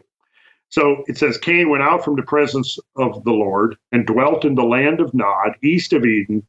And then what did he do? Cain knew his wife, and she conceived and bare Enoch, and he builded a city. So now, obviously, from right there, it's not telling us that Adam and Eve were the first couple, the progenitors of the entire human race, right? Right.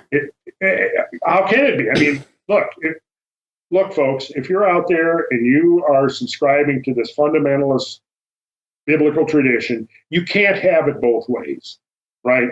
Because it says right there, he's driven out, he goes to the land of Nod, and he gets married.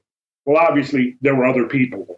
So, you see, my point is, without getting into necessarily all the layers of meaning, all of this is symbolical. Right. You see, and we have to look at it that way. And to make sense of the symbolism, we have to look in a broader context, because it's basically one component of the same symbolism that we find dispersed through all of these sacred texts and sacred traditions from the world over, you see. So it's like, okay, yes, the Bible is a sacred text, but what's come to us as the Bible is only like one part of it. The Bible is scattered all over the whole planet. It manifests as the Tao Te Ching. It manifests as the Buddhist. It manifests as the Mahabharata, et cetera, et cetera, et cetera. There's not just one revelatory download that has taken place. Right. There's been multiple revelatory downloads that have taken place to people whose consciousness is primed for that prophetic insight, that prophetic breakthrough. And that's where we get into the study of this symbolism, sacred geometry, and all of that, because by working with these symbols, working with the sacred geometry, and so on, what we're doing is we're preparing the ground of our consciousness for the download of revelation. So Does that make sense? Yeah. So speaking of evolution and the creation of man and that, so when you talked earlier on tonight, you mentioned that term that you use to identify the dogmatic or the actual paradigm of the physical evolution of the earth and the biological evolution of man. What was that term you said again? You had called those two. You said that they paralleled each other. We talked. The geological, talking about uniformitarianism. Yeah, uniformitarianism. So can you describe a little bit about the dogma, or where you would disagree with the mainstream view of evolution too, of human evolution? Like, is it do we evolve from primates? Like they say, I have a hard time wrapping my head around that. Well, admittedly, I do too. But all I'll say is this: it's like if we look at the older models, the older versions, there was a linear progression from primitive up to ever more sophisticated primate forms. The one that was usually considered to precede modern humans was Neanderthal, right? Yeah. Well, that prevailed for quite a long time until it began to become apparent that for tens of thousands of years, modern humans coexisted in parallel with Neanderthals. And as older and older specimens of Neanderthal begin to be uncovered, you've got a couple of 100,000 years of Neanderthal remains documented, and there appears to be really no evolutionary change at all. Right. The earliest versions are interchangeable with the latest versions a couple 100,000 years later. We don't see the continuum of change between Neanderthals and modern humans. And then when you factor that in with the idea that humans coexisted probably for 150,000 years with Neanderthals, it becomes very difficult to assume how did we evolve from them. And again, when you begin to look at the evolutionary record, what you see is, in the evolutionary models, two distinct species are endpoints of a continuum. And really, what you should be seeing is that the dominant number of species should be within the continuum and not just the endpoints. Yeah. But what we're seeing in distinct species is the endpoints of the process. Yeah, that's kind of what I'm getting at. So it seems like there's something missing there. It's because we used to be a sea mammal. Like a dolphin? A sea slug. Yeah, sea slug. Yeah, a dolphin. I was looking at a picture of a dolphin the other day, and they were kind of showing where its hind legs used to be and how it could have went either way. Could have been like a dog. They were showing like how it had the same sort of mechanics as a dog in some weird roundabout sort of way. Well, actually, in this series of articles on Saint-Grial, I devote several of the episodes, if you will, or chapters or whatever, to the idea of exobiology. And my take at this point is that evolution is being driven from outside.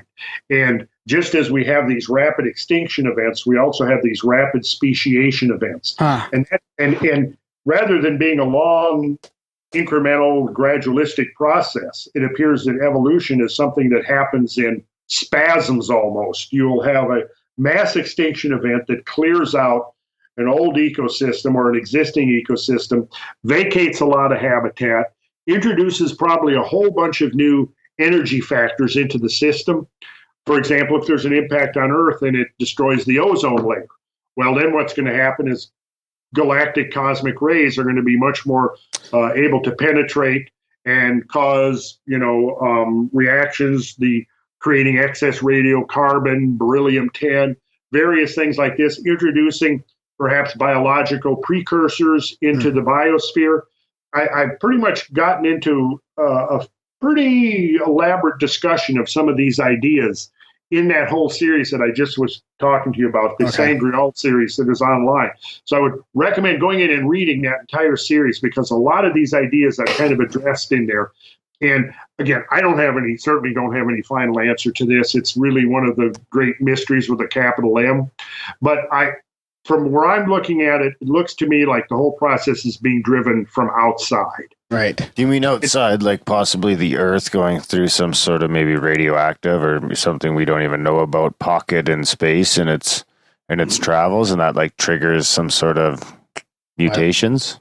Yeah, that could be the case. Changes in solar irradiation, changes in the galactic ray bombardment, the delivery of material, biotic precursor materials from comets disintegrating, which I think is a very powerful possibility, is because we now know that comets are storehouses of organic material. And so again, I get into considerable detail on this, and the unifying theme of it is I'm using the symbolism of the Holy Grail to explore these, exobiological and exogenic concepts.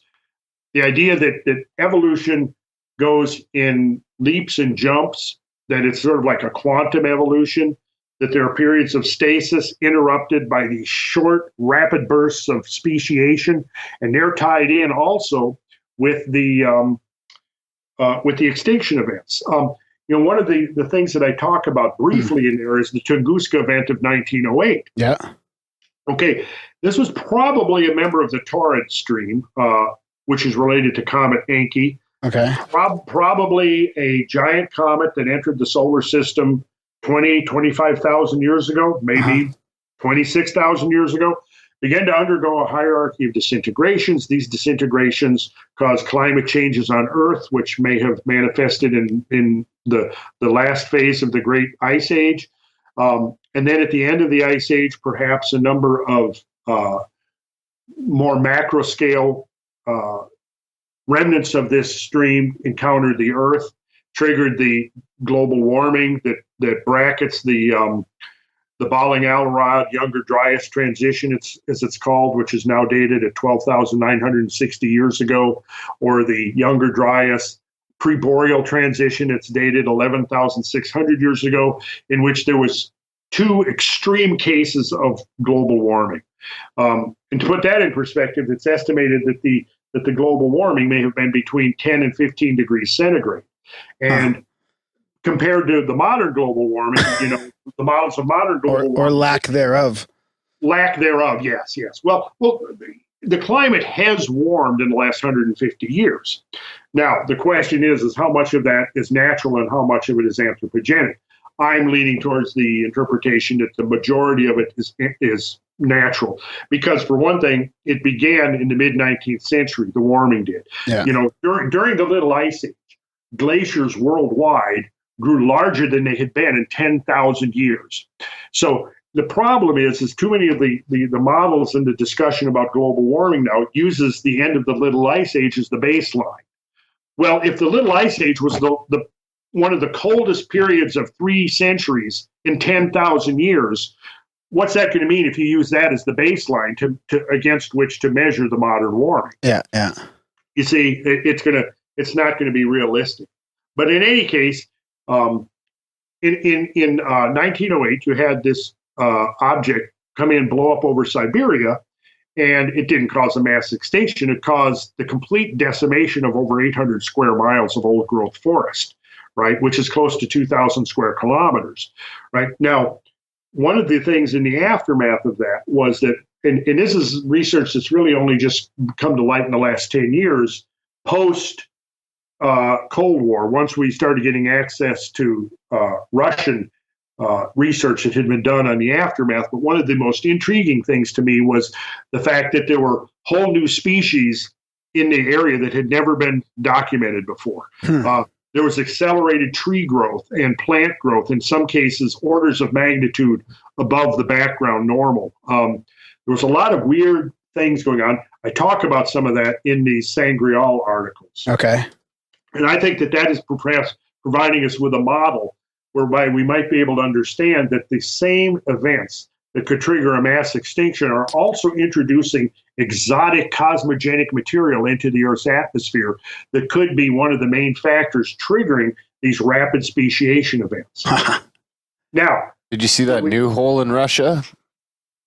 I don't think it's new. I think it just kind of made the headlines again, or I don't know if they just finally got a picture of it, or was that the sinkhole thing? Yeah. Yeah, I did see a picture of that, but I don't know what the latest is on what they're attributing that to. Global warming. Oh, of course. Well, these days, everything is global warming, right? Yeah. I don't care what it is. Everything is global warming. Global climate change now, really. Well, it went from global warming to climate change because in 15 years, the climate hasn't warmed. Yeah. So all the old computer models were predicting, that we were basically going to be in apocalypse by now are essentially worthless. What's going to happen with that? Like, what's your feeling of, are we going to finally break through this farce and everybody going to realize that this is just all a bunch of propaganda, or what do you think is going to happen? There's such there's so much vested interests now in the whole outcome of this that it's going to be tough. But I follow the whole debate, and it's really dismaying to hear the aspersions that are cast against anyone who questions the dogma. Yeah, and you can watch like the neoliberal and I call them environmental fundamentalists who basically believe that humans are destroying the earth, and of course they have no context in which to make that claim because they don't understand any of the stuff that we've been talking about, and they have no really understanding of how truly robust the earth is in responding to these extreme forces that have played out. When I talk about one of the things that we're hearing now is, we're in the midst of the sixth great mass extinction. Yeah. Right. Heard that? Yeah. Yeah. The sixth great mass extinction. And it's comparable to one of the great five. Right. Well, you've got these five extinctions, which includes the Permian Triassic and the late Devonian and of course, the most famous being the Cretaceous Tertiary. Right. That dinosaurs. Well, the dinosaurs. Now, in the Great Five, the KT boundary extinction comes like right in the middle in terms of species loss, habitat destruction, the assumptions of the energies involved, comes right in the middle, right? And I think I said this on the Joe Rogan show, and it bears repeating. At the peak of the Cold War, or even about right now, if you look at all of the nuclear weapons on Earth, right, the total megatonnage is about 10,000 megatons, right? That means 10,000 megatons. A megaton is 1 million tons of TNT. Mm-hmm. That's 1 megaton, 1 million tons. The bomb that destroyed Hiroshima was about 10 kilotons, or about 10,000 tons of TNT. So we're talking about 10,000 megatons. Now, no one, I don't think, would try to argue that if we had an all-out nuclear war, right, where we blew off every single nuclear weapon in the global arsenal, that it would not constitute the most extreme environmental catastrophe in history. Right. In terms of, we've heard of the nuclear winter. Those scenarios are plausible. I mean, detonating that much explosive energy in the atmosphere is going to cause fires. Not only the local destruction from the blast wave itself, but then all the secondary consequences.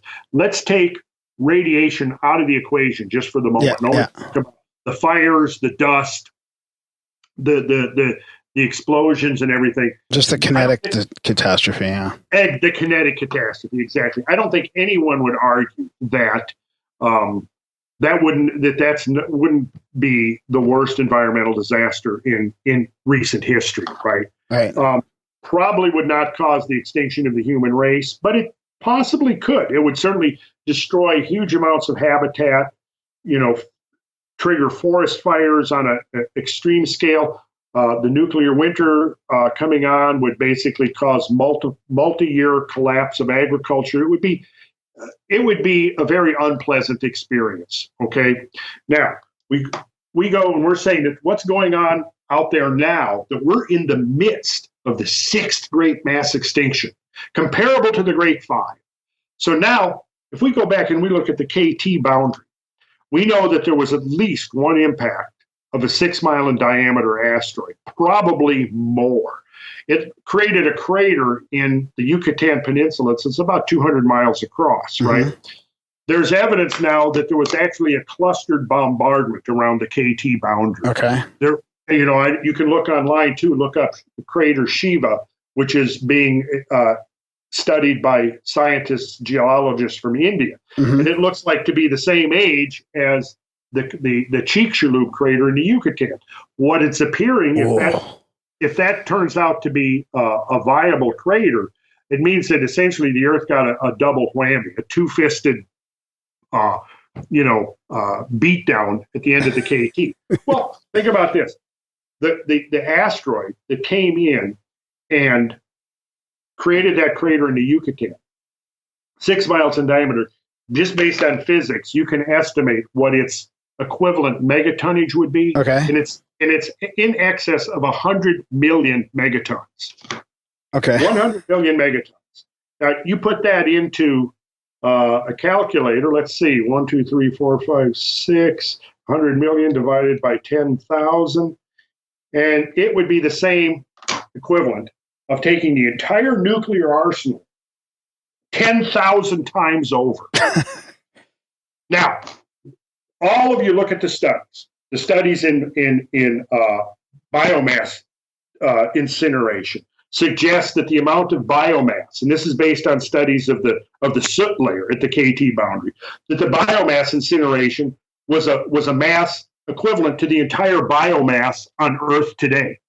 The skies would have been darkened, almost pitch dark, for years at a time. There would have been seismic events, even to the point of perhaps every fault line on Earth collapsing.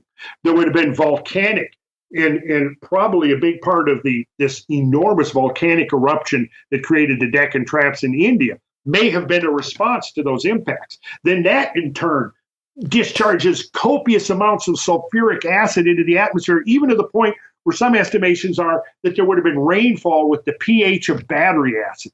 Now, you put all that together, there is one of the 6 great mass extinctions. And the last time I looked out my window, it didn't look anything like that going on out there. So when I hear somebody saying, oh, we're in the midst of the 6th great mass extinction, I go, on what basis are you, how can you compare what we're seeing now to something like a KT boundary event? Right. Give me a break, okay? That's not to say, of course, that we shouldn't protect species, that we shouldn't protect diversity and habitat. And the environment, yeah. And the environment, of course. Yeah, if we've got the power to, then it should be in our mission statement. I totally agree. 120% agree with that. But we have to approach it realistically. And what I think we're seeing now is this effort on the part of these neo-Luddite factions that basically want to shut down industrial civilization in their goal of, quote unquote, saving the earth. Well, see, that's why I'm thinking it's probably going to take another Chelyabinsk event in the next few years, a little bit bigger, maybe 500,000 casualties for people to wake up and realize, hey, you know what? There's much bigger game afoot. Right. And maybe what we're doing to the planet isn't as horrible as we have imagined it. And if we really look at geological history and paleontological history, and we begin to appreciate this extreme severity of some of these events, the catastrophic events that have occurred over and over and over again in the history of the planet, we've got to admit that really the planet is quite more robust. Nature is quite robust in its ability to recover from these things. And if we look at the equation, what really may be the fragile component, the fragile variable in the equation, isn't so much the planet itself. It's this delicate, fragile human civilization that we've created. Right. And maybe we should putting billions of dollars into asteroid research and how to take care of one of those if it comes, instead of fighting over carbon footprint and all that kind of stuff. Yeah, and you got to realize, we're talking about now carbon dioxide in the atmosphere approaching 400 parts per million. That's not a lot of carbon dioxide in the atmosphere.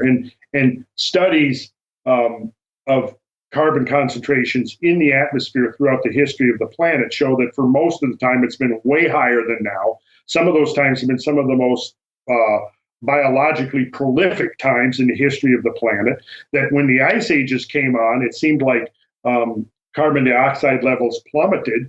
And what we're actually in now, see, once you start dropping below 250 parts per million, no good for the plants. No good for the plants. Different plants start shutting down.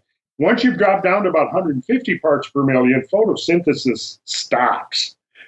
Really, what it is carbon dioxide concentrations in the atmosphere right now are some of the lowest they've ever been in the history of the planet. And in fact, they're sort of almost teetering on the minimal amount required to, stimulate photosynthesis. And what happens is each time a carbon dioxide molecule is taken up in the process of photosynthesis, one carbon molecule, one carbon atom, and one oxygen atom are incorporated by the plant. But then the second oxygen atom is released into the atmosphere. So in effect, what's happening is we're releasing a little bit of the carbon dioxide that's locked up in the lithosphere. And as a result, one of the secondary consequences of that is more oxygen is being released into the atmosphere, which could generally be thought of as a good thing. You've heard of people, going and breathing the pure oxygen bars. Exactly. It's a war on trees. Yeah. So I don't get my panties in a wad over carbon dioxide. Oh, that's good. We're regrowing the rainforest. That's the plan. They got mad for chopping us down. Now we're trying to regrow them and we're still dicks. Yeah. Well, listen, I don't have them in front of me, but I've got in my files and stuff, I got a bunch of studies done where they go back to the 60s and 70s, where they're making projections of forest inventories, like in the 90s, around the turn of the century and so on, a generation into the future. And this was before we had actual real-time satellite surveys of the actual number of hectares of forests, okay? So when you look at, once we had the satellite surveys in hand, it was realized that the projections were 25 to 30% too low. In other words, the forests have been regenerating and regrowing way faster than anybody was predicting 50 years ago that they would. And one of the questions is what's driving this fast? Like the Sahel in the southern Sahara Desert. They're trying to get the fuck out of here before the next rock comes here. Well, that might be it. But actually, I was saying the Sahel in southern Sahara is actually greening. There's places there now where they're say, hey, we're seeing plant life growing for the first time in living memory. What's causing that? Well, it's not unlikely that at least some of it is being caused by carbon dioxide enrichment to the atmosphere. And there's been hundreds of studies done on the effects of carbon dioxide enrichment on plants, and in almost all cases, what you have is enhanced plant growth. There's been studies done showing, taking current concentrations of carbon dioxide in an enclosed, controlled environment, and then to say doubling or tripling the amount of carbon dioxide, right? So if you take, for example, a fruit tree, grow it under ambient CO2 conditions in a controlled environment, between 350 and 400 parts per million. Then right next to that, you have the same kind of fruit tree, come from the same seedlings and so forth, that's doubled the CO2 concentration. What you end up with is 80% more growth, probably 80% more roots that can reach deeper into the earth. You also have greater fruit, more succulent fruit, more nutritious fruit, because it's plant food. Carbon dioxide is what drives plant growth.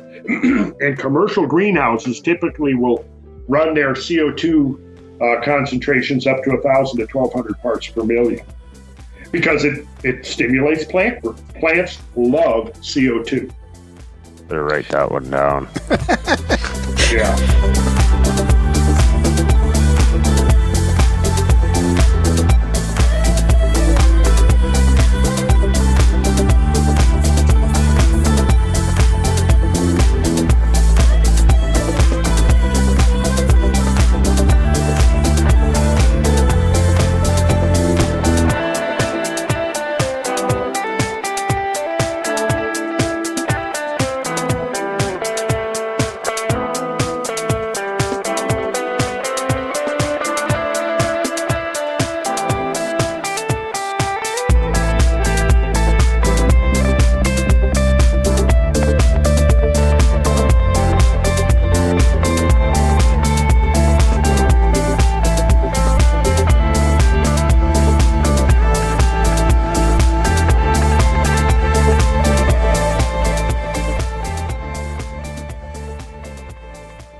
I got a question that's a little bit off topic for you, but I do want to ask it. And we've been thinking about having a show on this. But have you ever heard of the abiotic oil theory? Like apparently there's Russian scientists looking at the fact that oil is actually renewable, and that Earth might that the hydrocarbon deposits may actually be endogenic. Yeah, it may be primordial to the Earth itself. Yes, and I find that a very interesting idea. And it's plausible, too, because if the planet, we know for a fact that many meteorites are extremely rich in hydrocarbons, and which is probably indicative of that some of the primitive or primordial matter of the solar system was also rich in hydrocarbons, the very material that could have aggregated to form the Earth in the first place. So to me, I find that idea completely plausible.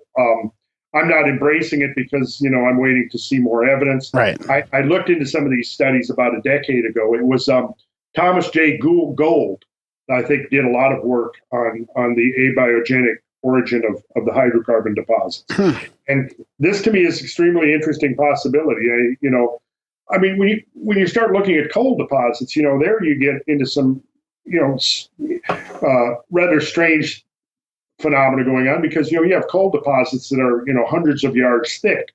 Well, depending on the quality of the coal, like if it's a high quality anthracite coal, you've got a compaction ratio of several hundred times. In other words, if you take a layer of peat that's 10 feet thick, it required a layer of plants accumulated that would be roughly 10 times the thickness, right? And then you go into some of the low grade coals, in turn require a compaction ratio of 10 to 1. By the time you get to the high grade coals, you're looking at, to create a coal seam that's, several hundred feet thick, you're talking about accumulating a half a mile of plant material. That's from when the crust displaced and it whipped around real quick and it just fucking turned us all into a little slurry. And we piled up in the corner. Clearly, I think if you're going to try to come up with an explanation for that, you have to turn to something catastrophic, because under normal circumstances, plants fall to the, trees die, they fall over, they rot, they become part of the soil. They don't form hydrocarbon deposits. Right. So here, I think we're left with two things. We're left with either some kind of catastrophic event that can create enormous accumulations of plant material and then rapidly bury them, or we're looking at the abiotic phenomena, or some combination of both. Check out the work of Thomas J. Gould. He's the guy, I think, who first, really did a lot of work into the abiotic genesis of oil and other hydrocarbons. So does the number 42 come up anywhere in any of your geometry? 42. Not off the top of my head. Obviously 40, 40 days and 40 nights, 40 days in the desert, etc. 42, not off the top of my head. You can get back to me. I bet you I'll find something. Why'd you ask that? Hitchhiker's Guide to the Galaxy, baby. Yeah. It's the answer to the universe. Oh, yeah, and everything. 42. That's right. Yeah. I remember that now. 42. Yeah. So I do. Yeah. Okay, go on. No, I have another question I don't want to miss out on here. We're having a show on this coming up here, talking about sacred geometry and platonic solids and all this. Have you ever? Oh, this is probably I probably know the answer. It's going to come out in your new book. But have you ever researched the symbolism and sacred geometry in crop circles at all? A little bit. A little bit? A little bit. In my sacred geometry, one of my sacred geometry lectures, I have a couple of examples. But, right. That's, again, one of those phenomena that, it's so complex. Yeah. And, God, I wish I had more time. I need to live to be 800 or 900, like our biblical ancestors. We're on the wrong side of the equinox for that. I think you're right. I think we're on the wrong side of the equinox. But hey, you never know what we may uncover in the next couple of years. Because I'm probably a little older than you guys, so you just need some nanobots. Yeah. When you hit a half a century, you start going, you know what? That first half century just zipped on by. Yeah. And I'm not nearly where I was supposed to be by now. I'm supposed to be living on my own island. Oh, wouldn't that be nice? Yeah. Are you and Graham Hancock going to be stopping anywhere to lecture at all on your little road trip? No. No, he's ending up in Minneapolis. And the Paradigm Symposium, I would hope. Is that what's happening in Minneapolis? Yeah, I think if it's at the beginning of October. Well, then I guess that would probably be it. Yeah, we're going to attend that, so it's we're really looking forward to that. It's a great symposium.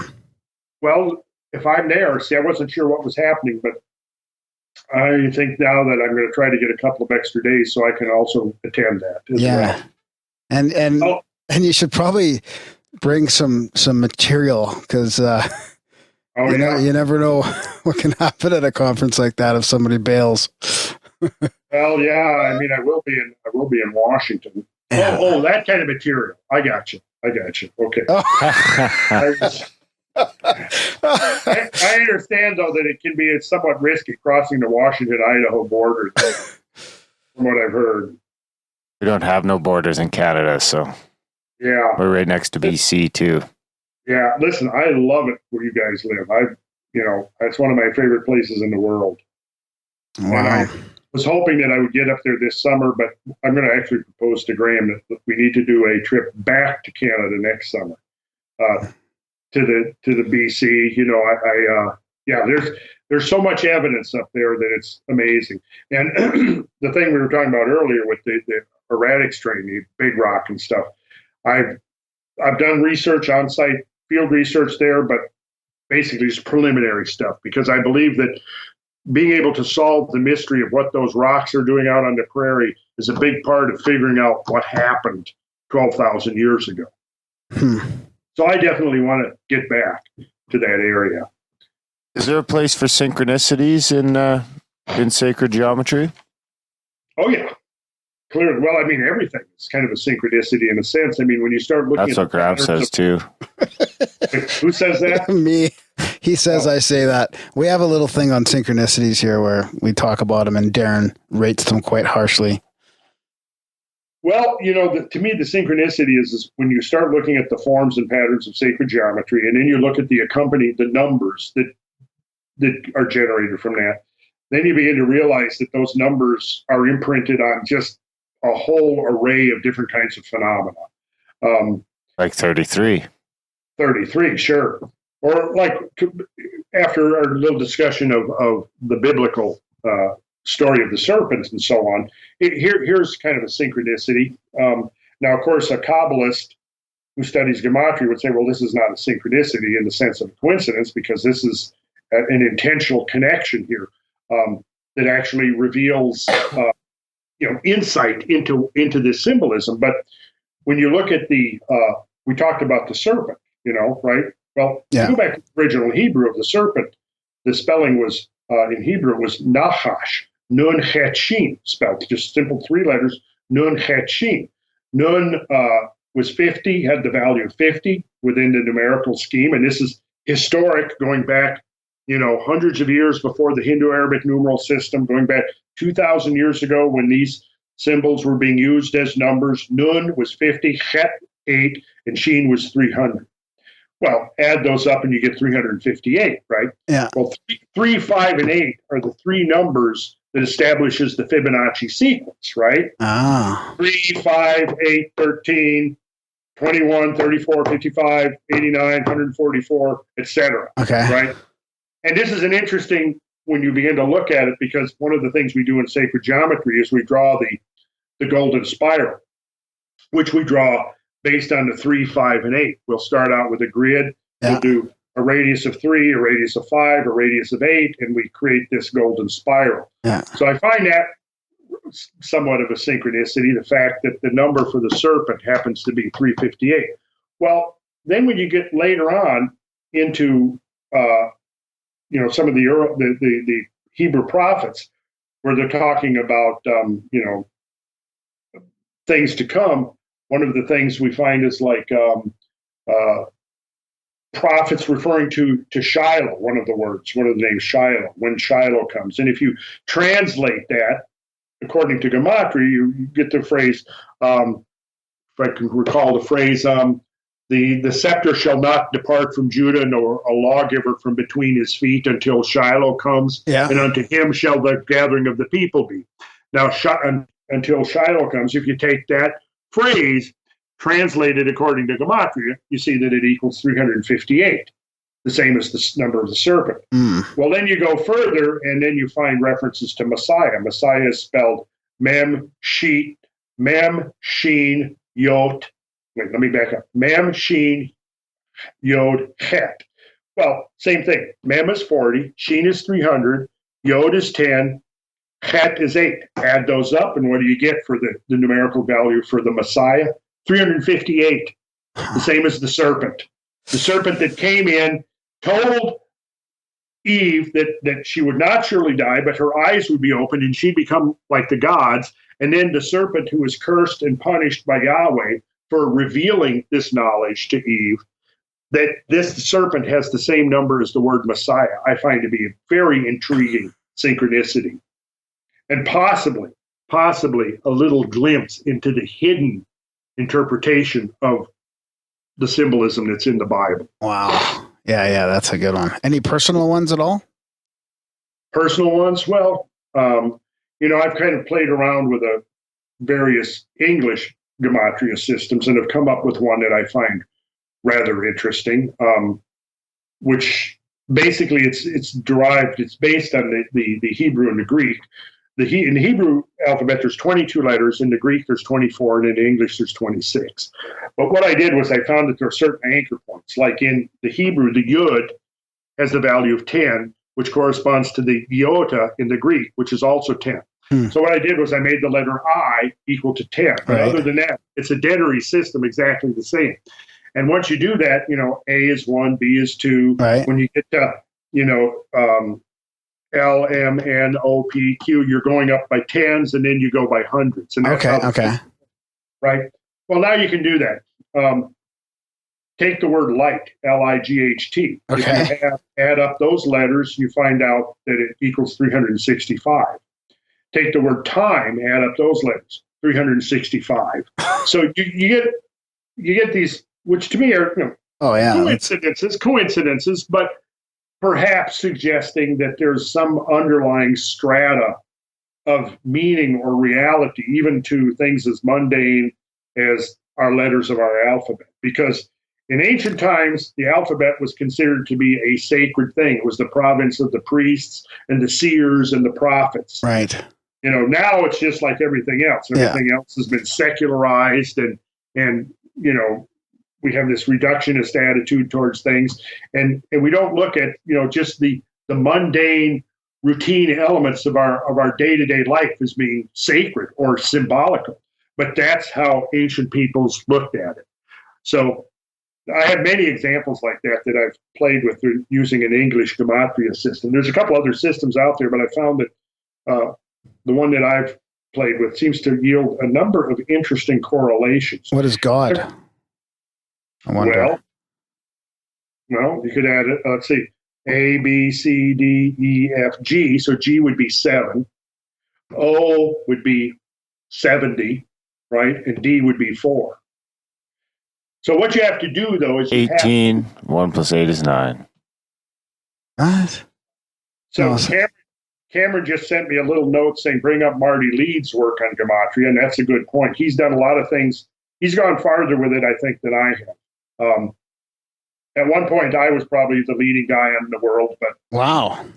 maybe. I don't know where you find the time, man. You're like an expert in everything. No, not yet. I'm working on it.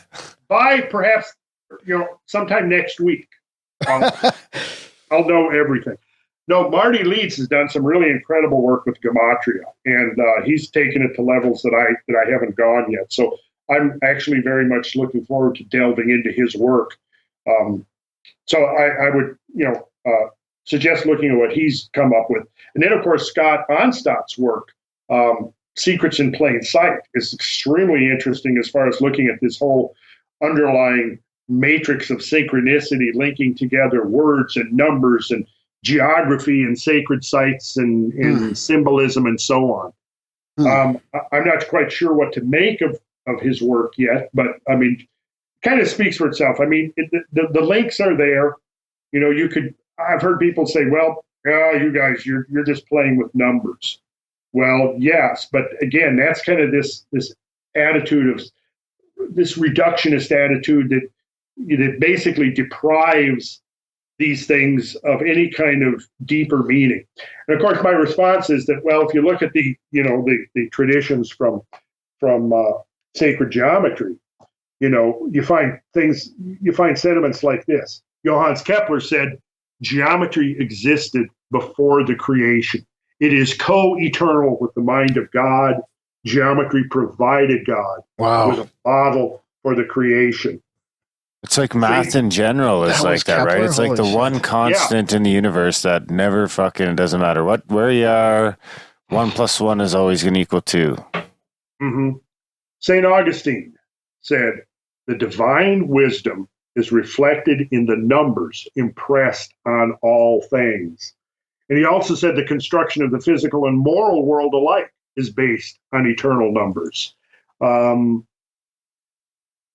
mean, you can go on. There are traditions about the sacred nature of numbers. And one of the early books I read by a Kabbalistic author named Safariel, way back, probably 40 years ago, there was a quote in there which I extracted and really inspired me to go deeper into it. He said, if we steadily regard the geometry of nature in the same patient and sincere manner as did Hipparchus, Ptolemy, Kepler, Tycho, Newton, Kelvin, and others, we shall probably come to the conclusion that number, as expressed in geometrical relations, is the most intimate expression of the soul of things.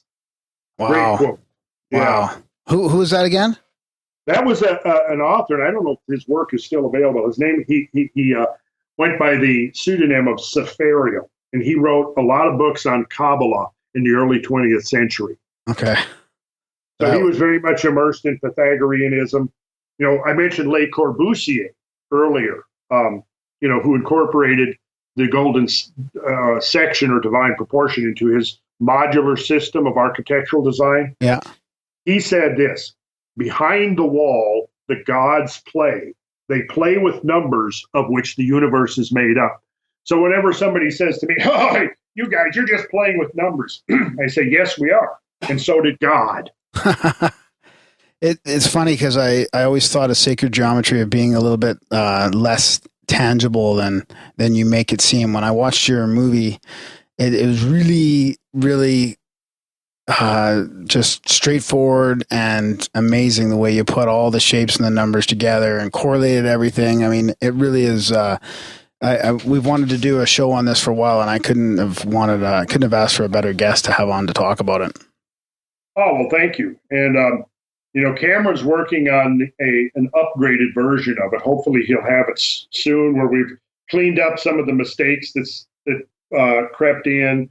When we were trying to put that together in a hurry to get it out. So, there was a few typos that went in, some images that We've added images and graphs and stuff to enhance it, and it's just the new version will be have much greater continuity to it. So hopefully that will be ready soon. And part of it is just trying to work on a really low budget. That's been part of our holdup. We're doing all this stuff on a shoestring. Right. Well, it didn't look like it. It looked very professional. I mean, it looked like you guys have put a lot into it. Cameron did a really good job. I mean, we went in, we filmed the studio session of it, a number of years ago. And then, Cameron basically did all of the what you see in the final. He took all my material, my images and stuff. And then, we've been working on, like I said, this upgraded version, which hopefully will be soon. But, again, I was bankrolling a lot of this. I mean, I used to do three expeditions a year minimum doing research. Because I had my business was profitable. I was prospering, through the 90s and the 2000s. Then when the recession hit, the bottom fell out of my business. I was, earning a pretty good living.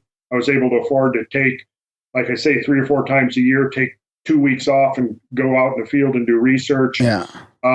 We had 15 people working for us in the company, and then we went down to 2. Wow. So that was a drastic drop in my income. And so, the timing was just, couldn't have been worse. But now things are picking up again. My business has improved. So I'm actually got slightly more income now than it takes me to live on, and it's looking good. The biggest obstacle I'm running into now is that, for example, we're building a small house right now that's pretty cool little building nearby where I live, but we got another project ready to go in the city of Atlanta, and we're going on 2 months now trying to get building permit from the bureaucrats downtown, and it's just jumping through these ridiculous hoops. And, a generation ago, I could go in and get a building permit for a project. It might take me 2 or 3 hours. We're now for the same project, it literally, and I'm not exaggerating, might take me 2 or 3 months. And it's just gotten to the point of absurdity, really, that you've got to go through so many hoops to just be able to get out there and do something on your own property. Yeah. But that's, a big part of what we're running into. I'm very much a free market libertarian type. I believe in small businesses. I believe in the entrepreneurial spirit. And, what we've got now is corporatism. We've got, just political cronyism. We've got rampant bureaucracy and completely gotten away, at least here in America, I think, from what the original ideal was supposed to be. Yeah. And by God, we need to have a restoration of this idea that, hey, you want to talk about democracy, don't talk about Washington, D.C., because what's going on there is not democracy. What happens in the town hall down the street, that's democracy, where you can go, you can directly confront people that are making policies that affect your life. But, what's going on in Washington, those clowns up there are insulated by multiple layers from any actual input from real people out here in real America. And it's just, I'm old enough now where I've just watched this progressive deterioration and politicization of everything. Yeah. And this, this whole discussion we're having about carbon dioxide is just not what that is a big smoke screen to try to politicize the entire spectrum of energy production, distribution, and consumption, which will basically grant unto a small group of political corporate elites total control of our economy. Couple that in with Obamacare that they're trying to force down our throats, which I won't even get into that, but it's got already, I don't know if you've heard about the VA scandal here, but basically the VA scandal where, soldiers that are, constantly being feted as national heroes can't even get an appointment to see a doctor for months within the VA system. And, you want to talk about Obamacare, what you need to do is take the VA scandal and multiply that by perhaps 1,000, and you'll start understanding what Obamacare is going to be. Wow. And, it's going to be very much about stifling alternative healing modalities that are out there. That's been going on by the FDA now in this country for decades. Anytime any alternative cancer therapy starts showing promise, what happens? The FDA moves in and shuts it down. I myself was actually seeing a doctor a doctor from India back about 8-9 years ago that was having extraordinary success treating terminally ill patients with cancer who had been given up by mainstream medicine.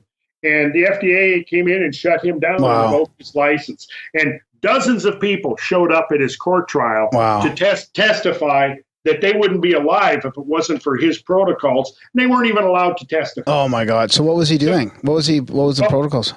He was using a what's it called again? It's a derivative.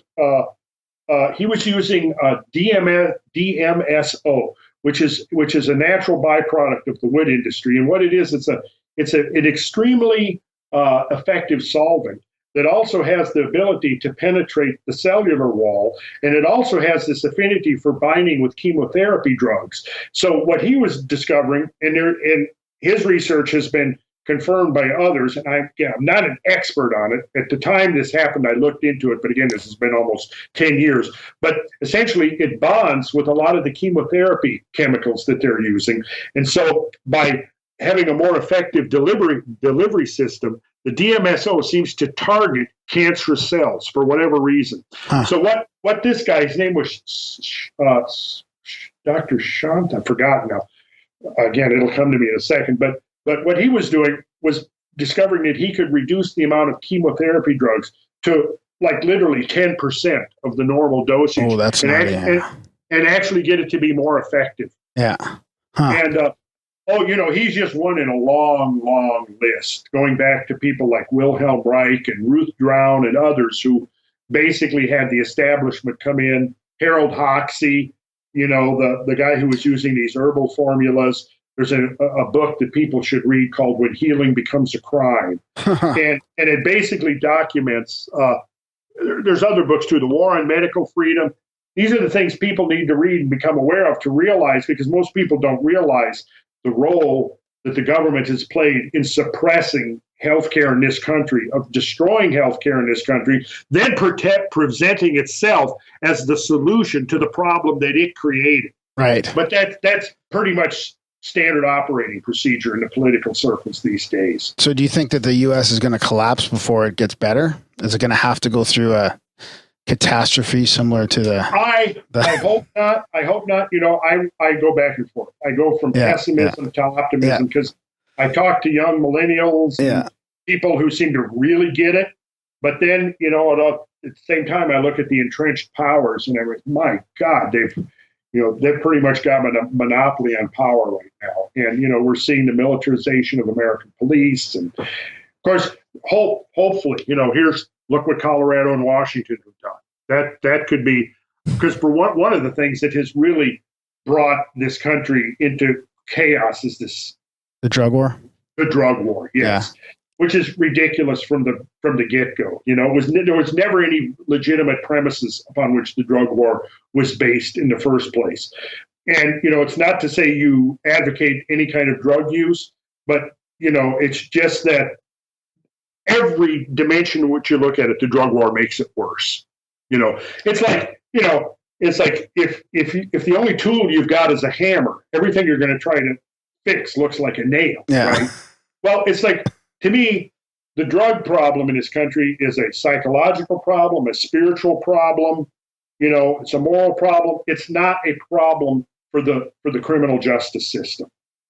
You see, and all they're doing is taking something that would be a relatively minor social problem, criminalizing it and turning it into a major social problem. And, there's all of the talk now going on and on, particularly amongst conservative circles, about the whole immigration problem. Well, a big part of what the immigration problem is being driven by is the violence in Mexico caused by the drug war down there, which was basically, the Mexican government collaborating with the DEA and other, the American government, who basically pressured the Mexican government into joining it in the drug war, And then as a consequence, you've now got all of this chaos and violence, which is, disrupting Mexican society, disrupting their economy, causing, an influx of immigrants. And, again, we have to look at the hand of politics in this. Yeah. Huh. And now they've come, the latest abomination is Common Core, which is basically trying to standardize the curriculum across the educational spectrum in the whole country. So basically now you've got a centralized, politicized production line of employees. You've got a one-size-fits-all educational system basically being dictated by the federal government. It's what Common Core, if implemented, is basically going to put the 800-pound gorilla of the federal government in every classroom in America. Yeah. And what we're going to lose, what's going to go out the window is experimentation, innovation, all of that. So yeah, I mean, what we really need is a new rebirth of freedom, and the recognition that, hey, you know what, we can run our lives way better than a bunch of bureaucrats in Washington. And I think that there's a direct connection there, because what we learn from sacred geometry is the study of proportionality. And I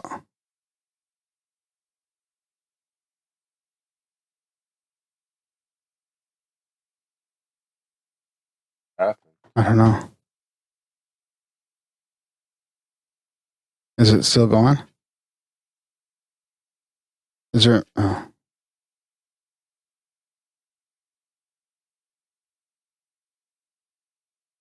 booming, and Washington's booming, and crime has gone down.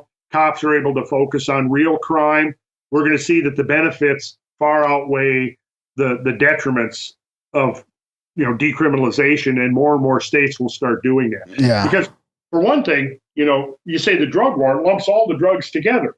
So pot and the psychedelics, which can have a very positive medicinal use, are being lumped in with crack cocaine and methamphetamines, which is stupid, which is ridiculous.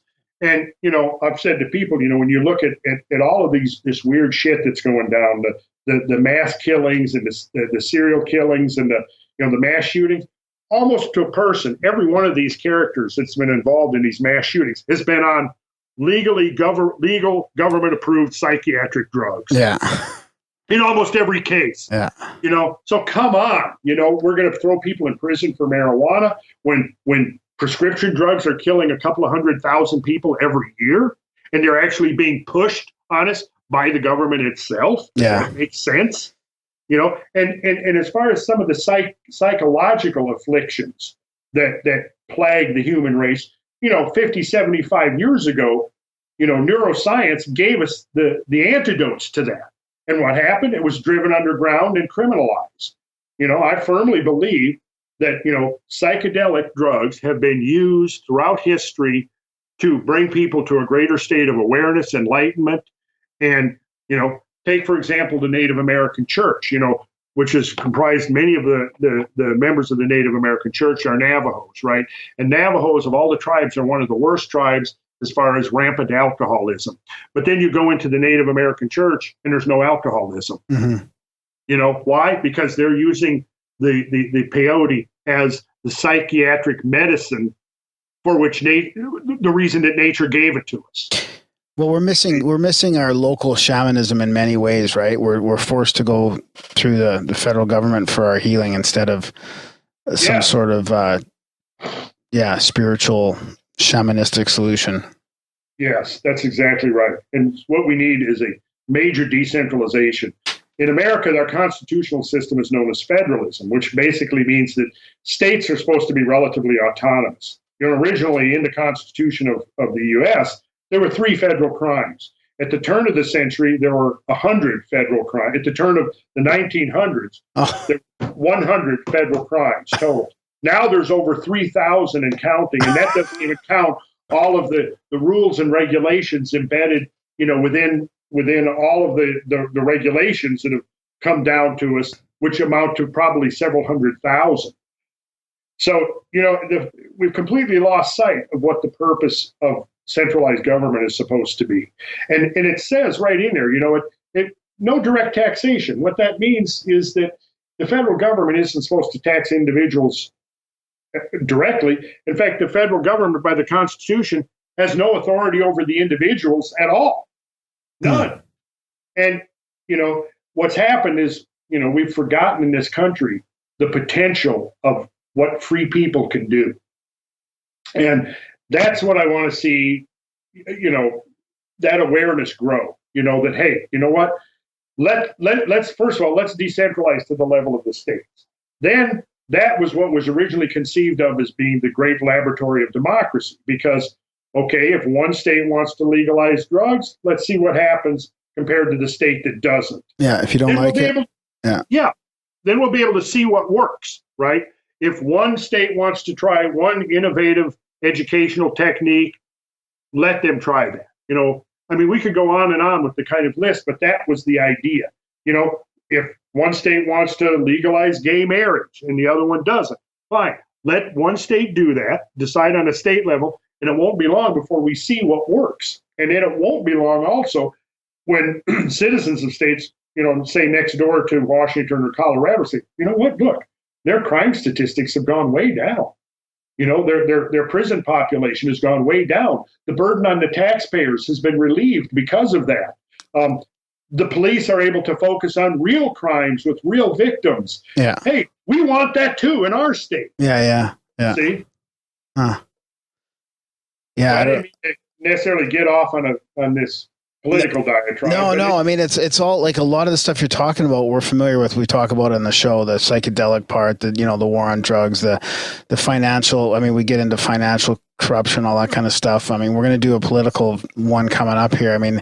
The political stuff gets a bit scary for me, but I don't know what to make of what's going on down there. All I know is it seems like Canada follows, fairly close in a lot of stuff that happens. So we're hoping for the best, but I have a feeling that things have to get worse before they get better.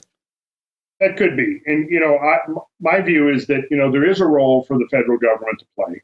And I think, when I look back in my life, the one time that I was proud of my government was, back, in the 60s during the Mercury, Gemini, and Apollo programs, because I was very much into the whole space program. And even, probably in like 7th, 8th grade was imagining myself at one point being an astronaut or something, Yeah.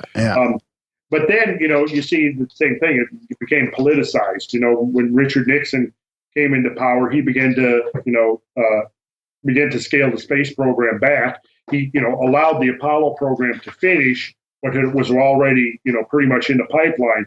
But then at that point, he began to drastically scale back, and the whole fleet of Saturn rockets that we built, this huge investment, billions of dollars to build this fleet of rockets, basically got just put out to pasture. And now they basically sit in museums or out in back lots rusting.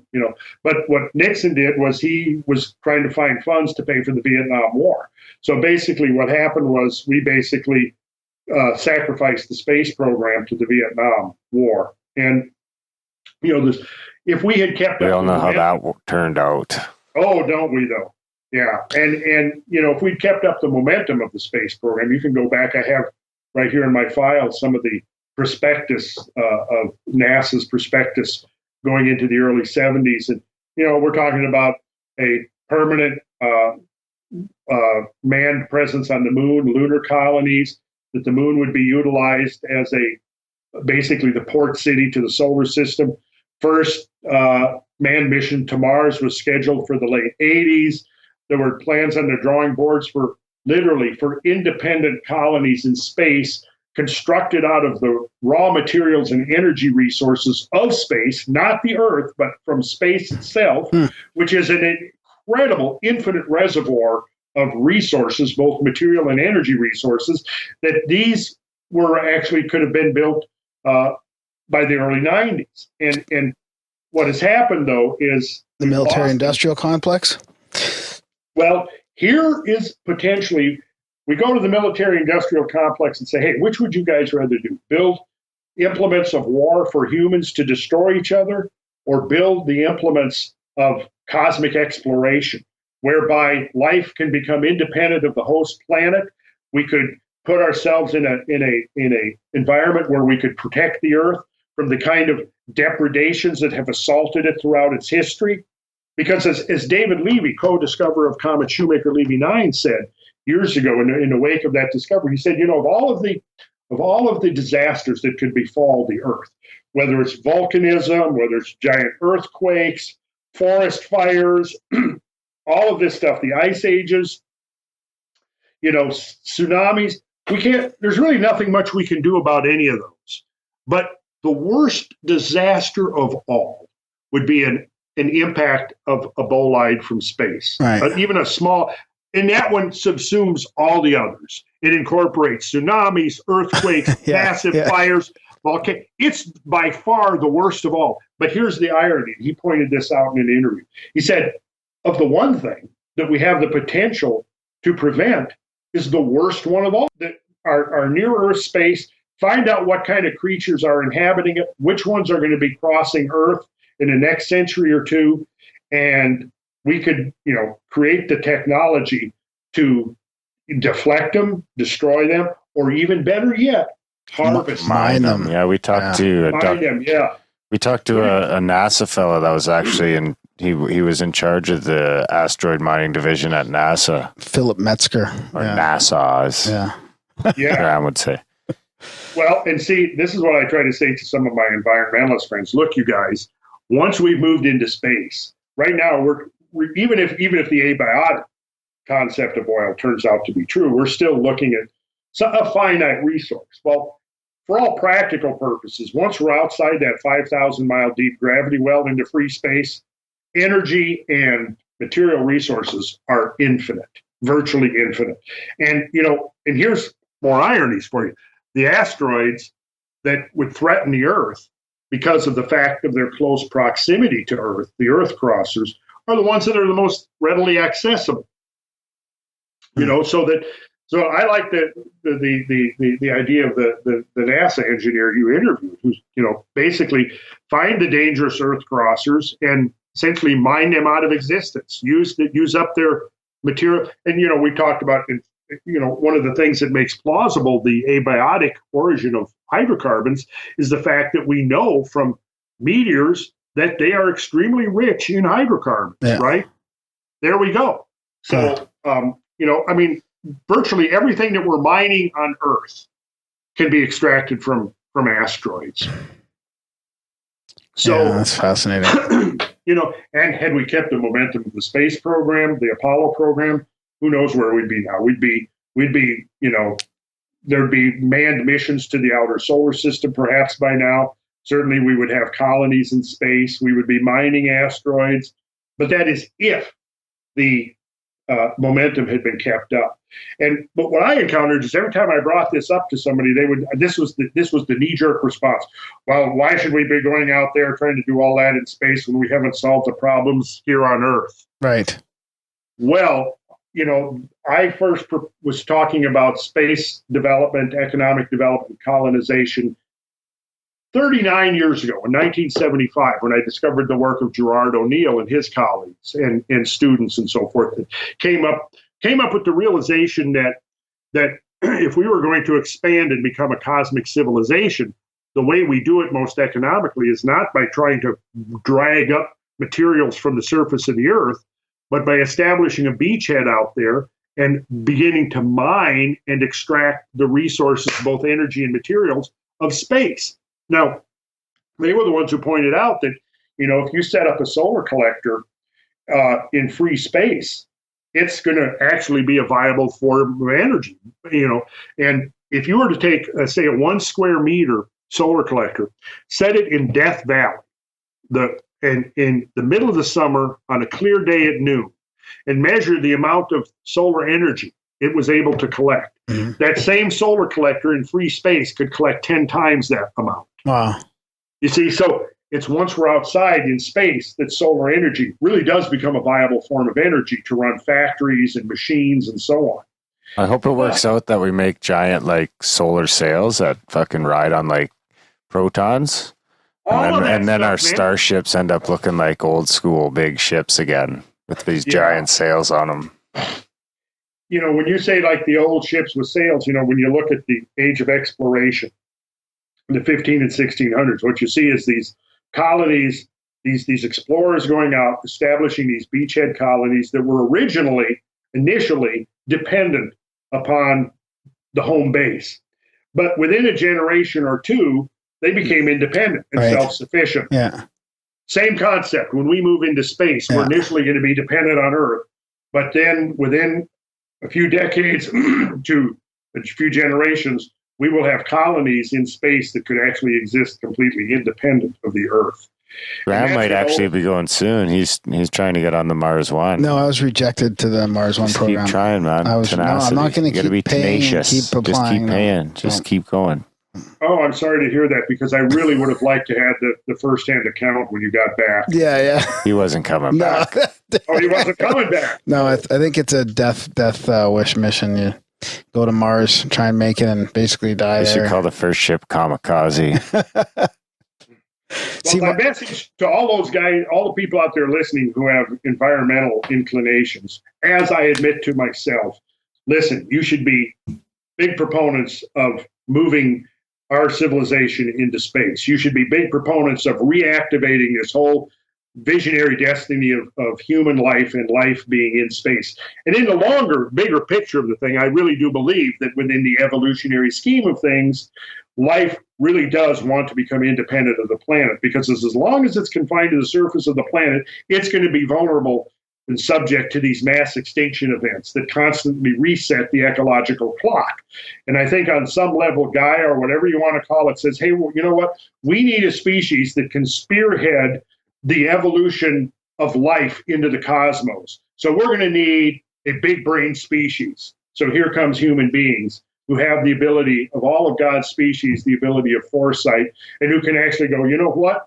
What's happened 1,000 times before with the Earth being bombarded with the debris of space is going to happen again. Yeah. But the whole dialogue here has been hijacked into this into this neo-Luddite, self-effacing, attitude that, oh, we humans are a cancer on the Earth, we're a blight, we're destroying the planet, we're initiating this environmental crisis, and we have to shut down industrial or Western civilization in order to save the planet. And all you have to do is there's websites all over the place now that are proposing that, the deep green people out there that are saying, yeah, well, we may lose 1 billion people in the process, but in order to save the Earth, that's okay. Wow. I mean, literally saying, oh, yeah, they're saying that. You can go to some of these websites and you will see. I mean, it's fanaticism unleashed that, mankind, in that environmentalist mindset, mankind is not part of the natural order. I argue from my perspective of sacred geometry and immersed in naturalistic traditions of geology and astronomy and all the rest, that mankind is an integral part of the natural order, that the intelligence of the cosmos or the Earth, however you want to look at it, knows exactly what it's doing by creating human beings. And we have done exactly what nature's programmed us to do, which is to extract fossil fuels, to use the energy and the resources of the Earth, to allow life to get free of the Earth. And once life has become free of the Earth, it will then be able to relieve the Earth. And the Earth, at that point, will be able to revert back to the garden paradise of the solar system. Wow. You see, that's going to be the primary, most important economic activity of the future Earth, 100 years from now, or 200 years from now, is that Earth is going to be the primary vacation spot of the solar system. Be where we grow our weed. Yeah, there we go. But can you imagine, hey, what kind of weed are we going to be able to grow in space? Upside down. Oh, yeah, it'll grow all weird. Zero gravity hydroponics, yeah. Yeah, so, the possibilities, my friends, are infinite. So, and listen, that's a hell of a lot better than us using all of this industrial technology to build the implements of war to kill each other. Exactly. Yeah.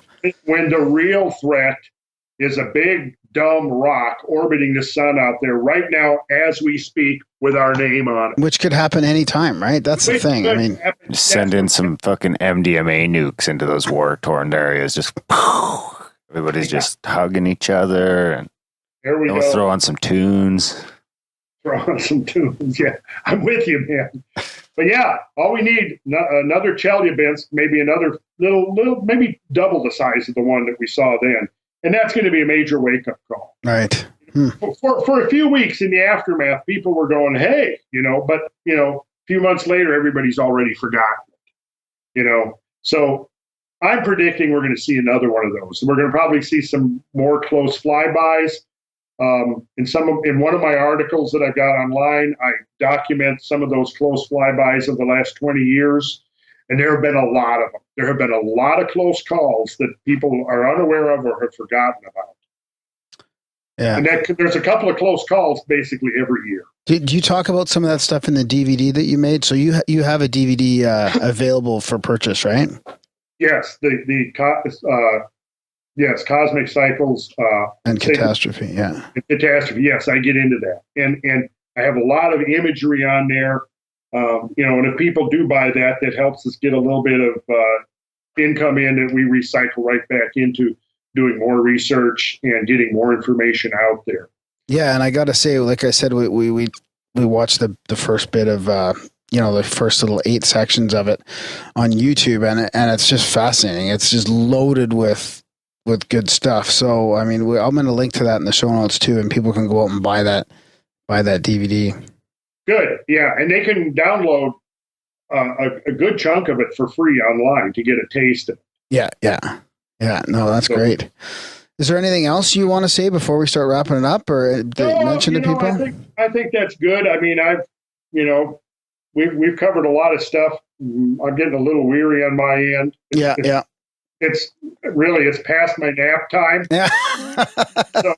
Well, we want to we appreciate your time spent. I mean, there's so much stuff to cover and so much stuff we can talk about, but I'm glad we got into a little bit of the sacred geometry, even though it's hard without the visuals. So people have to go to to YouTube and see all the numbers and how they correlate to almost everything. And I'm glad that we talked about that stuff, and not only the geological stuff. So. Yeah. And Justin from the chat room says that when you and Graham are in Washington, if you go through Wenatchee, then lunch is on him. Well, Chad, actually, we probably are going to be in Wenatchee. So who is it, Justin? Justin, give him my email address and have him email me, because we are almost certainly going to be going through Wenatchee. And we'll hook up with them. Yeah, sweet. And we're not. Yeah. So my email is Randall RANDALL .Carlson CARLSON @gmail.com. All right. Yeah, I love Wenatchee. Sweet. Great little town, beautiful little town.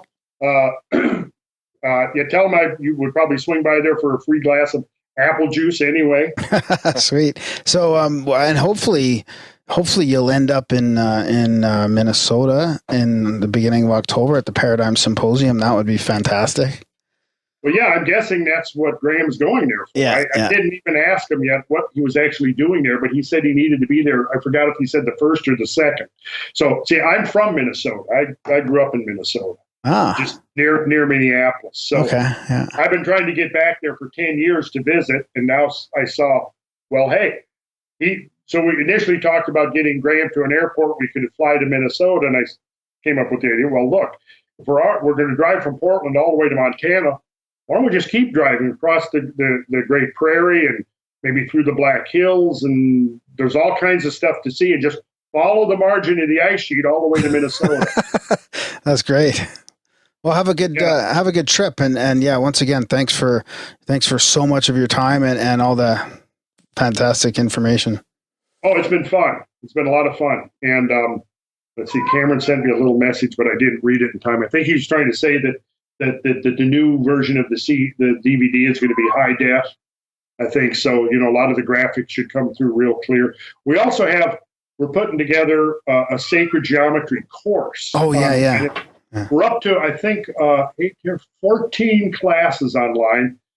It starts real basic because I want people to actually learn the rudiments of geometry and how it actually works, because I've oriented it towards people who want to take it and actually do something with it, whether they're architects or designers or craftspeople, people who might actually want to take it and use it for practical applications. Crop circle makers, Crop circle makers, exactly. So you need to know how it all works. So what we do is we provide each student with a custom-made compass. They get to download. We have a camera mounted on a boom where we demonstrate very clearly how you do the drawings. Actually, it's a hands-on course. And then we have downloadable PDFs and basically computerized lessons so that they can download all of these things. And the first level gets into some really interesting stuff, but the really interesting stuff kicks in level 2. But if you want to get to that, you got to work through level 1 and learn the rudiments of geometry. So if you've already think you're a geometrician and all this, and somebody wants to jump in a little further along, just contact us and we'll dialogue on it. I'll see where you're at. And also, we do offer a number of scholarships to somebody. If somebody really wants to learn it, they don't have the money, I still want them to be able to learn it. So we do provide some scholarships to people. Oh, that's a good idea. Yeah. Yeah.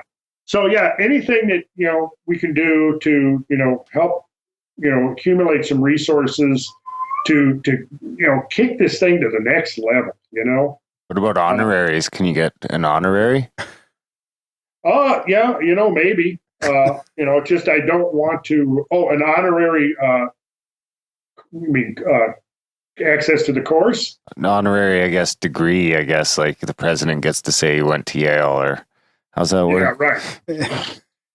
Well, I'm actually, spending a lot of my time now filling in gaps in the stuff that I looking. What would I need to be a qualified PhD? Well, I need a little bit more calculus. I need a little bit more statistics. So I'm doing a whole series of online classes right now in my leisure time to fill in some of the gaps in my knowledge, and we'll just see where that goes. A lot of what I do is I track these ancient events, like these giant floods. Well, that requires a working knowledge of hydrology. So when you go into a valley, like I was describing earlier, you can calculate what were the actual discharges through this valley, or what kind of current velocity or volume was necessary to transport a 10,000 ton rock, etc. So that requires a pretty good working knowledge of calculus, which I'm extremely rusty on. So I'm going through and working through an online calculus course right now. Huh. So we'll see where that leads. And then, at some point, I like to engage academics who think that they've figured everything out, and ask a few controversial questions, see what kind of reaction I get. That's a lot of fun. Yeah, that's the fun part. Yeah. Yeah, so, when you walk into some academic setting and you're just some guy off the street, some, carpenter guy or something, you catch them off guard. Yeah. Well, wait a second. Thank God for you guys that push us through the paradigm that we're in and crack open that veil so we can start thinking about, our history and our future in a different light. Yeah, and it sounds like what you guys are doing is really valuable too. And up until this, I was not familiar with your website, but now I'm going to become a regular and follow what you guys are doing. Yeah, sweet. Well, we're just starting, it hasn't been that long. We've been doing this for just over a year now, and it's been fascinating. And, just talking about this stuff and getting it out there. Yeah, and next summer when I get back to do my research up in the Rockies and in your neck of the woods, we should hook up. Yeah, for sure. Yeah, sounds good. You guys could do some field trips with me, and I think it'll be pretty exciting and eye-opening for you. Yeah, definitely. So what I would do is bring you guys out and teach you to read the landscapes in a new way. Yeah, that sounds good. Yeah, we're going to head down to Okotoks here soon, too. Yeah, well, now you got my email address, so if you actually do that, shoot me a line and let me know what your impressions are. All right. And then I'll send some stuff back to you about it that you can learn a little bit more about it and the possible process by which it came to be sitting there out in the middle of the prairie. Right on.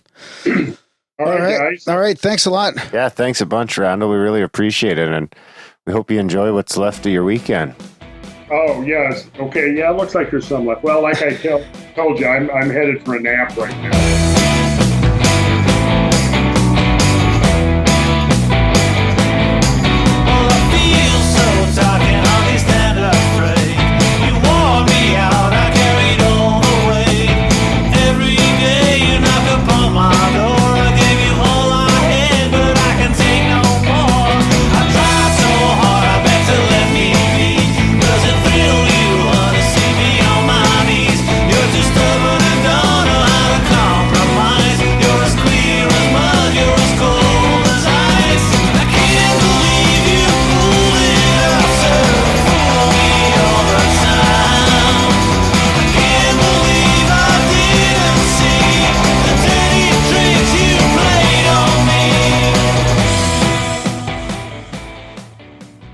Wow, man. Back to Grimerica. That was our chat with Randall Carlson.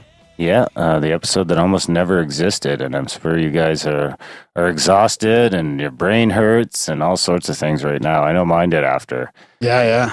Thank you for everybody that made it all the way through that, and thanks to Randall and Cameron. Yeah, for setting it up. We'll be linking to all their stuff in the show notes as usual. Like we say, this is when we're really going to push going and checking out the videos and stuff, because some of this stuff, if it was kind of hard to wrap your head around while he was talking, the videos do a really good job of laying it out. Yeah. Of course, we'll be back live Tuesday night in the Mixler. Now we know how important Mixler actually is to our operation. But we'll be back live with that Tuesday night. I think we're talking with... CJ Werleman. Yeah, that's right. He's kind of a political one. Yeah, it's a little political, but I mean, we've been a little hairy-fairy for a while here too, so I think it's time to get back into the trenches and scare the people. Yeah, I don't know. Okay, that'll be a good one. He's kind of a socialist. What time is that? What time is that on? You know what? I don't even know if I've confirmed the time. Oh yeah, 7 p.m. his time, 8 p.m. our time. 8 p.m. our time. 10 p.m. Eastern. Okay. Used to be a good time. Yeah. Everyone's kind of done their shit for the day and they can listen to us. Good stuff. And we'll be releasing a lot of episodes coming up, and then we also have one booked for the week after. So the next episode out will be Philip Camella. Yeah. Collapse of Materialism, another rescue. Yeah. And then we'll see. We'll kind of take it from there. We got a Bigfoot episode that'll be coming out pretty quick as well, with Brian Brown of the Bigfoot Show. He's over in Minnesota too. Who else? Well, we have Oscar coming out. Oh yeah, that was a really good one. Yeah. That'll be a good one too. Yeah, so those will all pop out over the next little while, and then we'll have our double whammy with Emmy Bittner and Alex Tepish. Yeah, some graphic novelists, web comics, and stuff like that. Those are fun ones as well. So yeah, I think that's about it. You got anything else you want to spit out before we? No, just we always like to feedback. Graham at Grimerica.com. The spam Graham, as Darren says, GRAHAM at Grimerica.com, and then review we got that us new too. jingle we got to try out next week. Yeah, right. Yeah, review us too. That's everyone's mission for the week. Review the Grimerica show. Yeah, that always helps. Otherwise, we will find you. All right. That's about it, man. All right, guys. You'll find links to the show notes and everything else. Links in the show notes to everything we talked about, the music we used, and the Money Bomb. So yeah, head on over to the Money Bomb and review the show and spam the shit out of Graham.